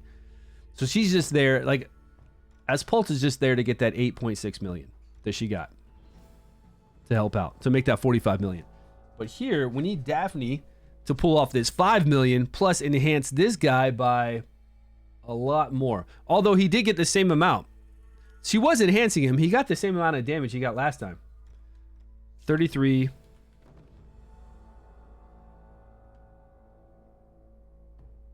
Six, 7, 3, 4, 3, 3. I guess we did make the difference. I think it would have been close to 45 million, right? So what's her name? Daphne dies on unkillable team. Okay, I put that as a side note for us. Now we got Daphne 3-gear roots. She's pulling in. And we know Daphne's going to pull in less damage than Espulta because all that other damage is going to go to increasing Ozul.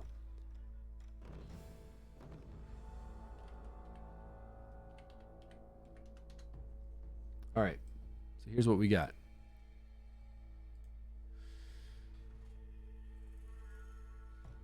Down here. Daphne dies on an unkillable team. I'm surprised I've never seen her die before then. Like when I was using Daphne, Espulta, and Tuldi, I never even noticed her dying for this 28 million. And then we didn't use her again until right here at 21 million. Maybe she's just not, she's definitely not built out for, you know, for us to get good numbers for an unkillable team, for sure. It's not built well for us. Is Daphne crap? No, she's just not, she's not good for an unkillable. She can die, so we can't get good numbers because she can't stay alive long enough for us to actually see what her potential is. But I'm assuming, now this is me guessing, she died, I'm going to say she died like 100 stacks. So if she stayed on him the whole entire time, I think it's going to be about the same damage. I think Daphne and Espulta... Here's the other issue. Well, it's not really an issue, but if we went balls to the wall attack and put slingshot on Daphne and try to increase her attack by like 3,000, if we can get enough accuracy substats, right side rune accuracy, if we can get enough accuracy substats, if we can really get up to 400 accuracy or 350 accuracy, how much would that increase us over here to him? Then she's not critting, but she doesn't basic attack when she possesses, right? She just does her battle skill, correct? She does this, so she'll still attack 3 times, shadow energy, not a big deal. Like, oh, okay, if she's not basic attacking though, she's not, right? She's not, no.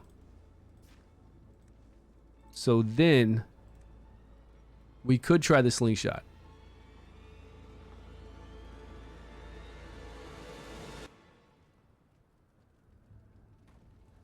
$110 and the ultimate. What's going on? Yeah, but the ultimate damage she does. Oh yeah, that's right. She does do this 80% of attack. They can crit, but it's pretty low, right? So she's not basic attacking though the whole entire time, which is a huge portion of our damage. Because this is low. This is low damage, so we don't need it to crit. So we could actually. And the glove that she's got on right now, giving herself 35% additional damage when she attacks somebody with decreased defense, is probably working, but her 35% additional damage isn't, like, who cares? So what we'd want is like all...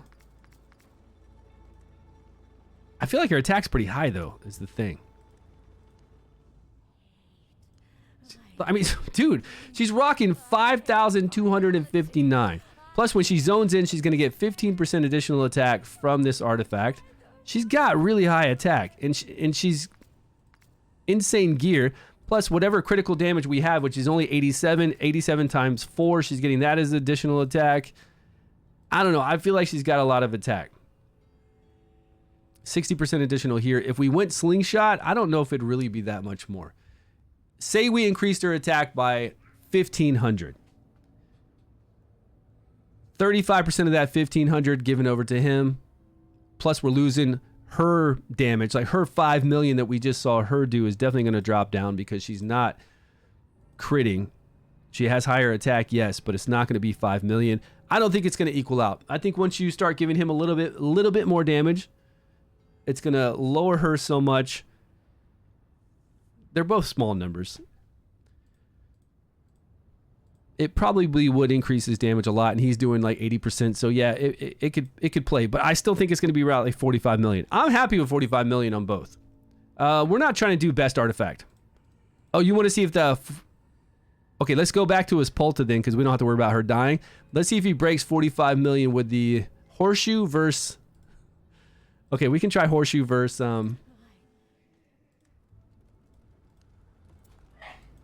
the egg. Is it really an egg?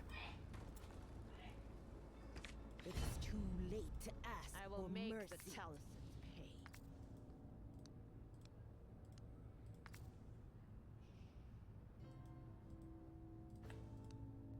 Okay, so she's going to pull in 9 million. Taldy's going to pull in 2.2 million. And our boy here is going to pull in... It is in the gulf between understanding and mediocrity.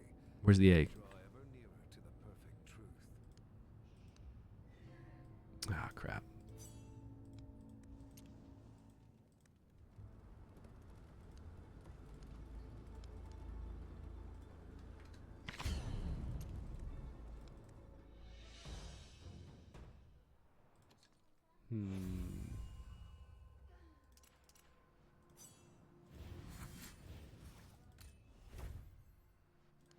I don't know why they don't just give us more. Give us more, man. I don't want to summon every time I level up an artifact. Okay, nice. We need more of that. 600? Give me 300s and 600s. There we go.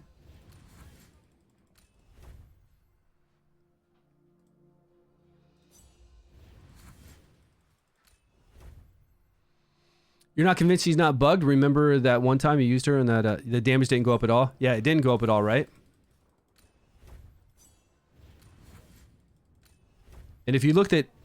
Honestly, I'm not convinced she's not bugged either, because if you look at the damage we just got right now, if she was possessing him up to 100 rounds... It's not 100 rounds. Sorry, that's incorrect. It's only like 50 rounds or 40 rounds. If she was possessing him up to 100 stacks, his damage should be more than 200,000 difference. Right? Even if she died at 100 stacks, even if she died at, say, 30 rounds in or 40 rounds in, his damage, Ozul's damage, should be far more than 200,000, right? Let's go back and look at that number. I'm not convinced it's working either, to be honest. And oh, nice. Remember, the test server might be different than the main server. Because the test server here, this rare says it gives 20% attack to everybody, but on the live server, it says it only gives it to herself. So, I don't know. Maybe the live server is better. Maybe they've messed up here.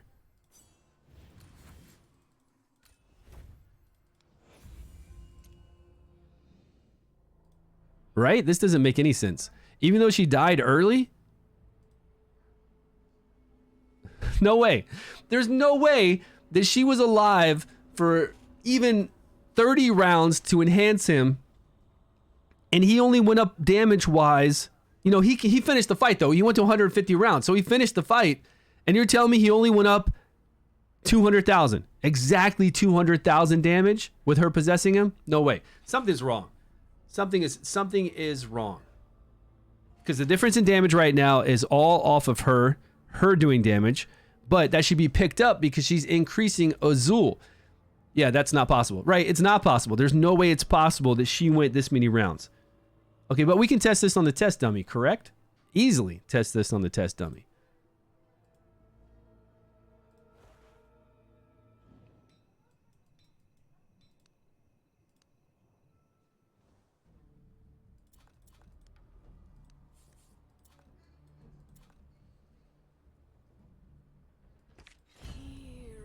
He's got gear.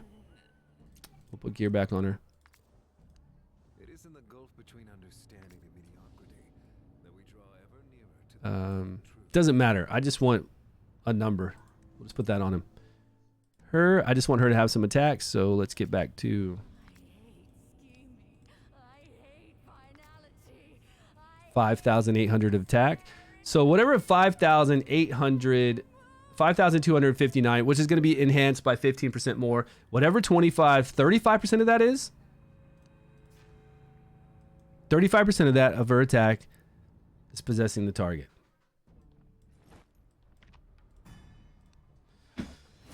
All right, once and for all, let's see if this is working. It's not working. We know it's not working on the Vortex boss. No matter what I see right here, we know for a fact it's doing nothing for us on the Vortex boss.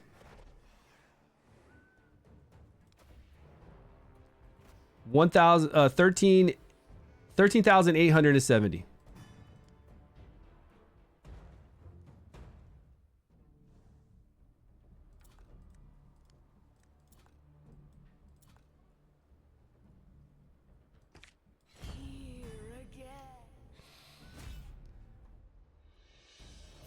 This better go up to at least like 15,000, right? It's got to go up to at least 15,000. If it's almost 14,000 right now with her possessing him, it's got to. She's in him, right? Oh no, she's in him now. Okay.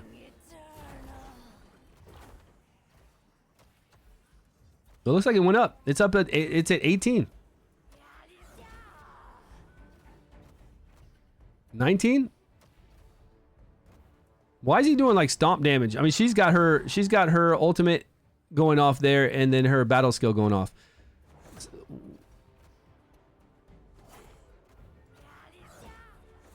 Can I get some weird, what's going on with these weird numbers though? Why she's out of them? They pop back out again. Because he gains critical damage. Well, let's hold her ultimate then. Oh. No, but we already saw him. He doesn't gain critical damage for her. We already saw him shift into demon form, and it was 13,870. Maybe he needs to shift into it while she's possessing him. He's got variable damage. That's kind of weird. Okay, so 1920. So it is 19,000 to 22. So she is increasing it here on the test dummy. But there's no way he's doing 19,000. Let's just take 19,000 on the calculator times 500 attacks. That's 9 million, 9.5 million. So if we take that 23 that he turns into 1,000 times 500 attacks, that's 11.5 million. That's only 2 million more, huh? I guess it's really just not increasing him as much as we think it is. I guess 35% of her attack really just isn't doing that much for him. We're only talking about 2 more million over 500 attacks. And that's all he does. He just does that basic attack over and over. There's that 19. There's that 19. I just did flat 19 times 500. 19,500, 9.5 million. 23,000 times 500, 11.5 million. If he's doing 500, like let's assume he's doing like whatever, just a crazy amount of attacks on the clan boss, right? I guess it's just not really that much more damage. Yeah, but I'm saying if you take that 19 and you do it over 500 attacks, 500 basic attacks, pound, it's not that much damage increase. Because he does nothing else, right? He just does that basic attack. He just pounds it. It's a lot. It's good. We're not saying it's not good, but I'm saying that her supporting him isn't as awesome as I thought it would be. So 25.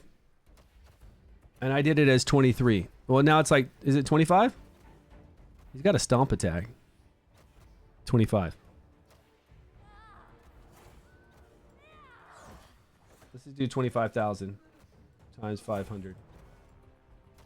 So we're talking 3 million more. I don't think it's as cool as we think it is.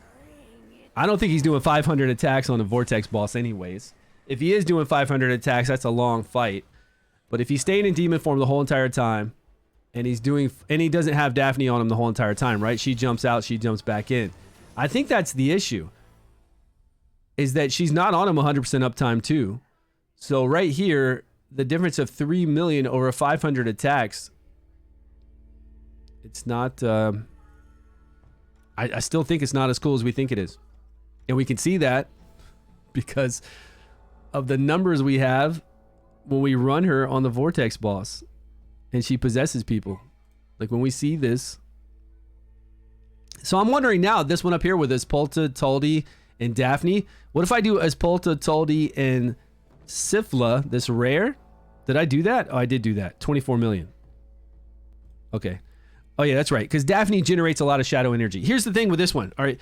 Daphne's jumping into Espolta. She's giving Espolta a crazy amount of shadow energy. Espolta's doing her ultimate more often, which is giving everybody else shadow energy. Taldi's giving everybody shadow energy. They're just all giving each other shadow energy on this top one. So 28 million is because they're just shadow generating machines and they're all doing their ultimates nonstop.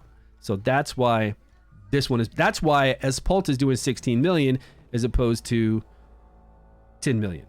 But when Daphne jumps into Ozul, she's not forcing Ozul to do his ultimate over and over and getting him crazy damage like she is with Espolta.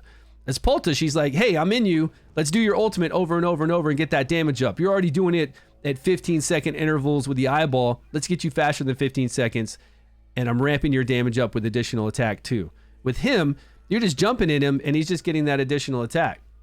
That additional shadow isn't doing anything because we're already keeping him in demon form with Taldi and himself attacking. So that's where we're losing out. That's why it looks better up here with this crew. I still don't think that you can play either one. You could play Espolta or Daphne with Ozul and you're going to get the same amount of like 45. You're going to get the same kind of damage.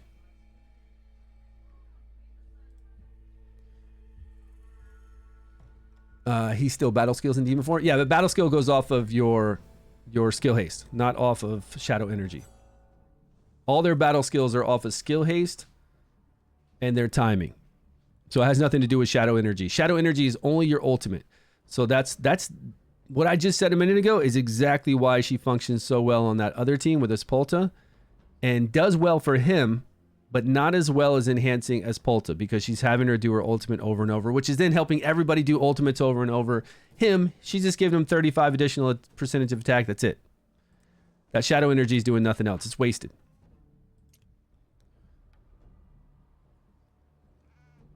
Yeah, it gives him all damage, right? Yeah, it gives him all damage to everything that he's doing.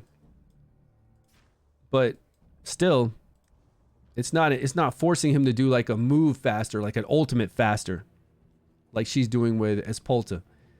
Really ramping up that ultimate that she's already really fast at. Also, if the hero possesses a target who's gained shadow energy, the possessed target gains the same amount of shadow energy. So here it's going to gain 30. And our girl's already doing it like extremely fast with Taldi and herself because she also gives herself shadow energy on that ultimate right when she does it. And then she's still attacking with all this, right? Wait. If she gains shadow energy, if the hero possessed target shadow energy, the possessed target gains the same amount. So anytime Espolta does her ultimate and gives her 10 shadow energy, that's going straight back to Espolta again. So Espolta is doubling up is what should happen. Anytime she gets 30 here, this 30 is going to Espolta as well. Anytime Taldi gives Daphne shadow energy as well as giving Espolta shadow energy, that should double up and go back to Espolta from this passive. So it should be, that's why it's 28 million. I'm telling you right now, it's a crazy cycle of shadow energy based off of her passive her gains. The other one's passive gains. It's crazy, just shadow machines going on there. And that's why we're seeing good numbers. I mean, 28 million is not really good compared to Ice Blast. That's why we're seeing decent numbers up here. And then when we put her with him, we're just seeing like the same as Apolta as Daphne. 45 million, I'm sure. Okay, so who else are we going to test then? So we know the only thing we can do to really help out Ozul be stronger is to... We don't need Shadow. Let's put it this way. We don't need Shadow for him. And if there's no other Shadow hero empowering him somehow, is there any... What are the combinations of... Is there any hero in here that we could do something with? Lightning? Is there any lightning or necrosis that can give this guy like an attack buff, an attack speed buff, critical damage buff, anything like that? Is there anyone? Torn gives him stats. What kind of stats though? Is it just... Oh, it's just defense and HP. Okay, that's not going to work. Invisibility, debuff immunity. She's not going to give you anything. He's not going to do it. There's not real buffers here. No debuffs. He sucks as it summons. This Shadow is only doing shadow energy for himself. Thea's not going to enhance him at all. Quest is not. Zadok's not going to. Joyce, no. Chitter. Chitter's only giving himself shadow energy and not doing anything else. So no there. If we had somebody... Oh, wait. What does she do as a new person? Knows all secrets. Healing. Stun. No.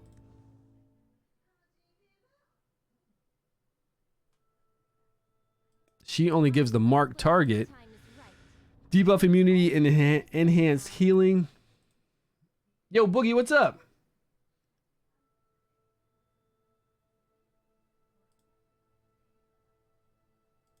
What I miss in general chat? Any changes to Goblin Raid challenge this is? Any change? Oh, any chance? I think he's trying to say any chance you know what this Goblin Raid challenge is. That Goblin Raid challenge is up. You can click on the link now and it'll take you to the Goblin Raid challenge. And it explains everything to you there. And since I really don't want to do a video on it, hold on. Let's see who did a video on it. I know that Gorak did a video on it recently. And Choppa just did a video. We could watch this if you guys want to see his thoughts on this. But since they didn't increase the experience drop for Goblin, it's not really an event to me. It's just... Wait, I thought he put this video up. What happened? I don't see it on his website.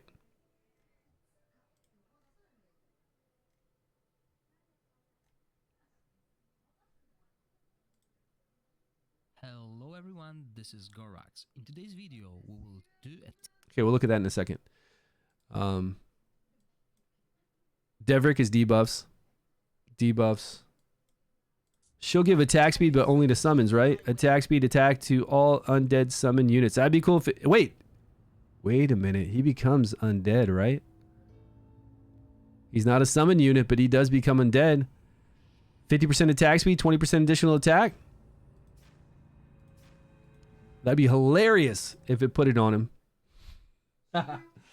That would be so freaking funny if it put it on him. Dree, no, not for the Vortex boss. Megan with his ultimate gauge increase. That's not going to help him. 25% ultimate energy. It's not going to work for them. That's all we got. And for lightning, I'm sure we don't have anything, right? Any kind of buff we get over here for lightning is going to be for Dauntless only. It's not going to work for him. With Vanny, increase attack speed for Dauntless allies. That'd be so funny if she increased his attack and his attack speed.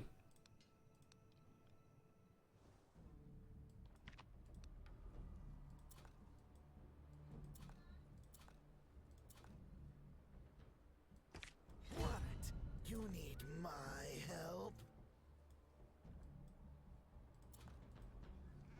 Get up and work!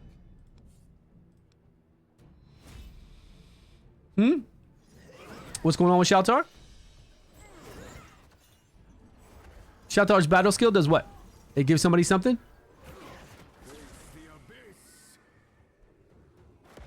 Is she about to do her ultimate? I mean, he's not a summons, but he's a creature. This would be so funny if that little undead skeleton and him get a buff. Come on, hurry up. Nope. Doesn't work.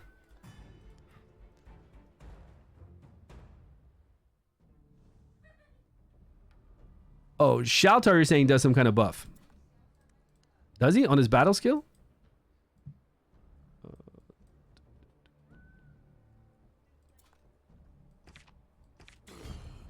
May I release my emotions now?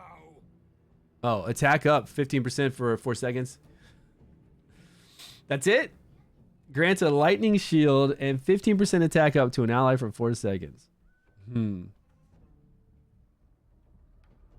I don't think that's gonna work, and I don't think Shaltar is gonna pull in enough damage to have him in there, you know?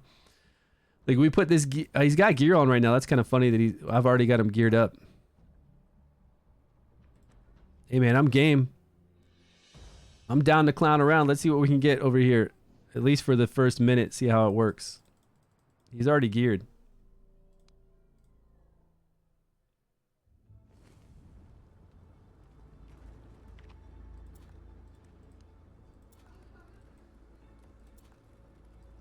May I release my emotions now? Storm and thunder, guide me on my journey.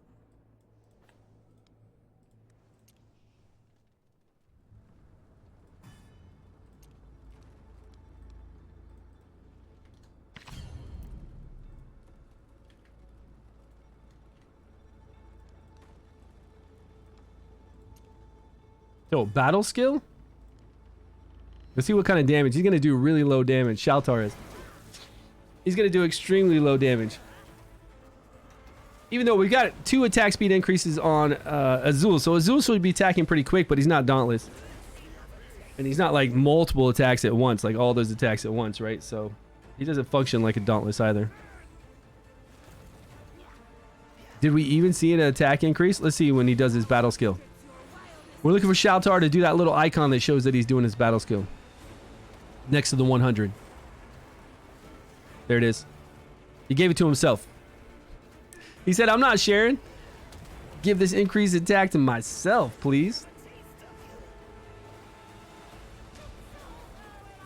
How's he doing 24% damage right now? Wouldn't it be funny if this was the same exact damage that we got using Selfish, right?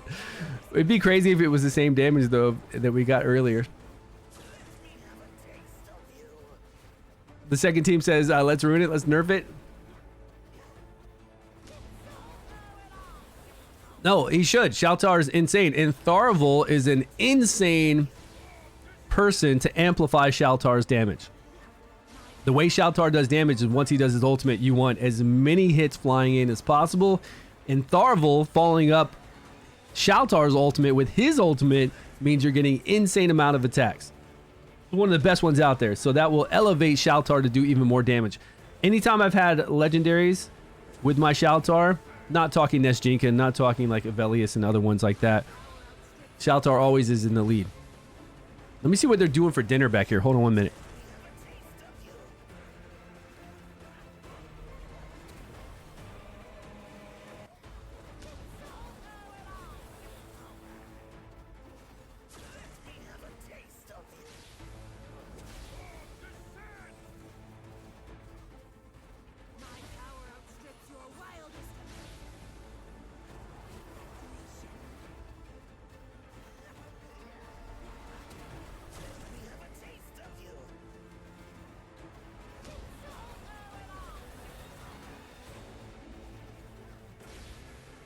Boy, we got some beef broccoli and a whole bunch of tempura shrimp that's warm right now.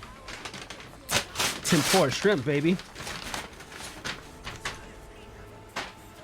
This is for my wife. Our anniversary is next month. April 15th is our 12-year anniversary. I gotta open this like it's a sealed box? What the hell?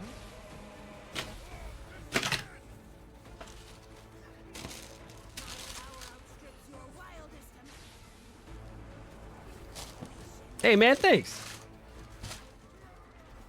You see the color? They're like, it's like pink, purple, and something else.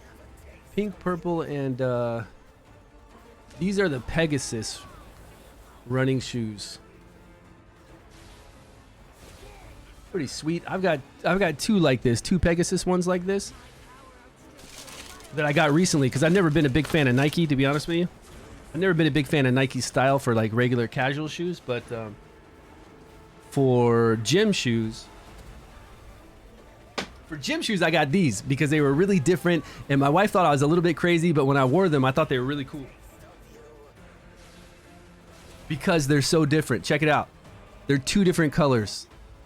I know you're like, what, Stu? There's a black and white, but yeah, but they actually have the same color design on the inside, like this right here. Look, yellow,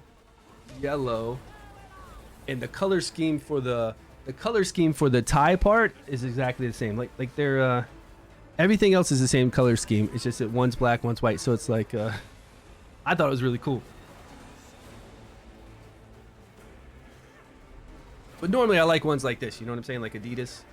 These Adidas ones are like my favorite, most comfortable ones I have.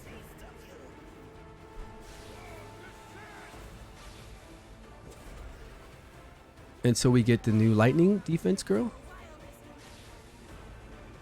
Which one? Lightning defense. Oh yeah, that legendary? I don't like that legendary. I don't know what she does. Block damage.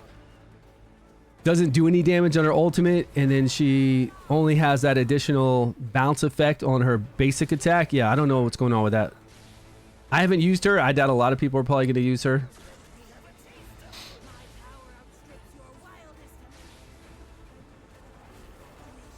Shaltar's pulling in 3.3 million. I'm telling you right now, if Shaltar makes it, he'll make it to the end. Everybody's going to make it to the end. I'm telling you right now, we're going to pull in. We're still getting a 3-team bonus, right? If we're getting a 3-team bonus, we should pull in the same damage. As long as Shaltar can pull in 8 million, we should be okay.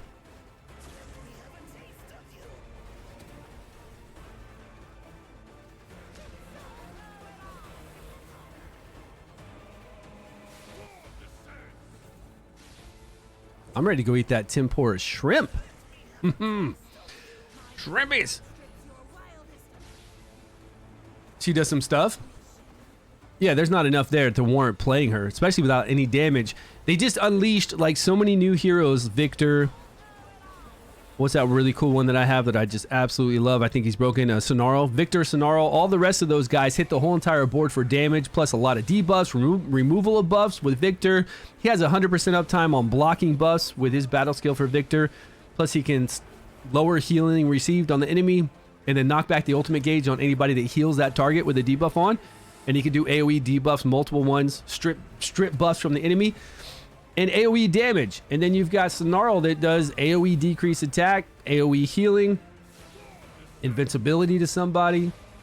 Doesn't need accuracy to apply decreased attack.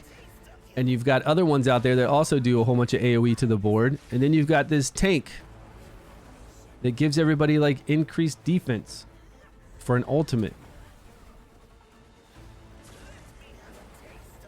And then she protects herself on her battle skill. No damage still on either one of those. It's weird. I don't know for AoE. Maybe for AoE situation like more what's it, Tech? What was his name? Like the in-game boss? Mechatork? Maybe on a guy like Mechatork, when she enhances that basic attack to bounce up to 6 targets, maybe it's pretty awesome. I don't know.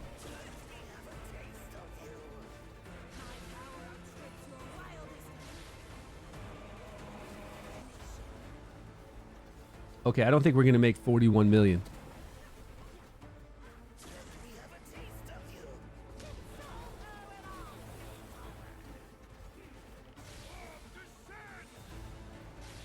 Do we... Oh, is he popping out a shadow? Is he popping out a demon form? Because that would obviously cause us a lot of issues if he came out of demon form. We wouldn't get as much damage because he's pretty low on his shadow energy. with Daphne and Espolta there, we keep him up topped off to 100%. He looks like he's dropping.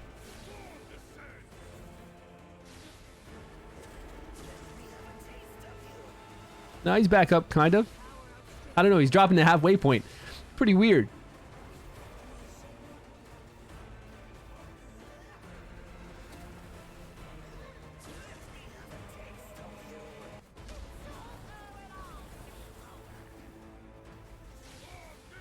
I guess he's keeping up. Looks like he wants to pop out.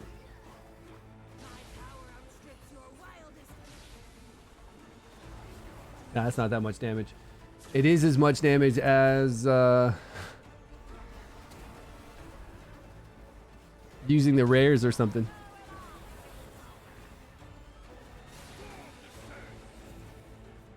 I don't know why he's not doing. He's at 16 million. He should still. I feel like he should still be around 33 million because he was with that with Espolta and Toldi. If he can make 33 million in 150 stacks, why isn't he making 33 million right now by himself? Oh, he popped out. Okay, he's been popping out then. He's had to have been popping out. That's why. All right. All right, guys, I'm going to head out. I'm going to go eat, man. We've been on for 2 hours and 6 minutes. We'll do some more testing another day tomorrow. We got to stream tomorrow for sure, but here's what we've got. We've got some pretty good numbers. So we can see what Rook can do. We can see what Corrosion, pretty much every single Corrosion hero with some kind of combinations. We've got Ice Blast here with some good Ice Blast combinations, pulling in crazy numbers. We've got a lot of Shadow. The best would be these three at the top.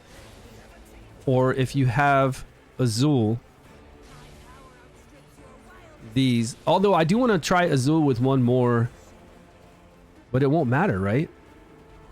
If we bring in Ozul, we're going to have to make him self-sufficient. We're going to have to bring up his attack speed. Because if I bring in Ozul with this rare, Sifla, and she can do 11 million. She's not going to do 11 million with him there, but because we're not going to have Espolta enhancing her to do more ultimates. But she might do like 9 million. She'll do like Espolta right here. Maybe she'll do 8 million.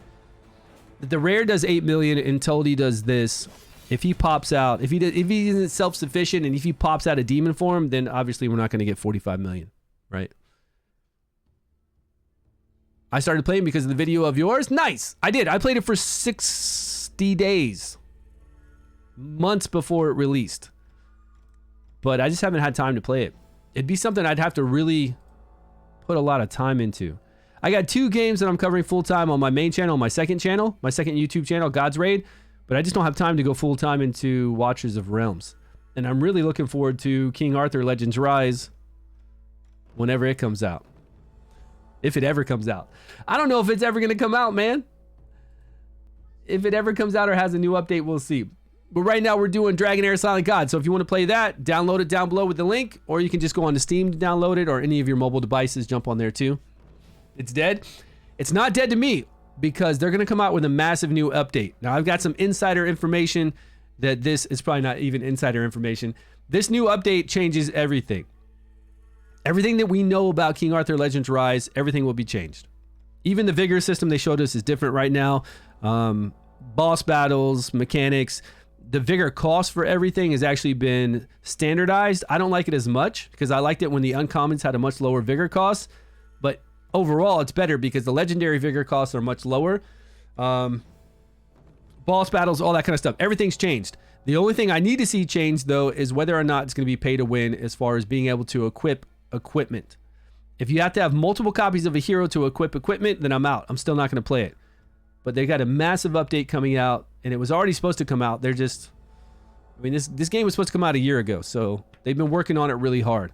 With all these changes, once it comes out, I'll dive in and play it every day and see what the changes are like. If it's good, then I'll cover it global launch. If not, if it's pay to win, like stupid pay to win, then I know nobody's going to play, then I won't mess with it. So we'll have to wait and see. Yeah. But appreciate everybody hanging out with me. I will be on tomorrow. I'll probably be on tomorrow morning in about 13 hours from now.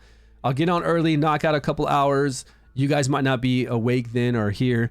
And then I'll go to the Cherry Blossom Festival again with my family. So, yeah, you two guys have a great rest of your day or night. I will see you tomorrow. Appreciate you guys hanging out.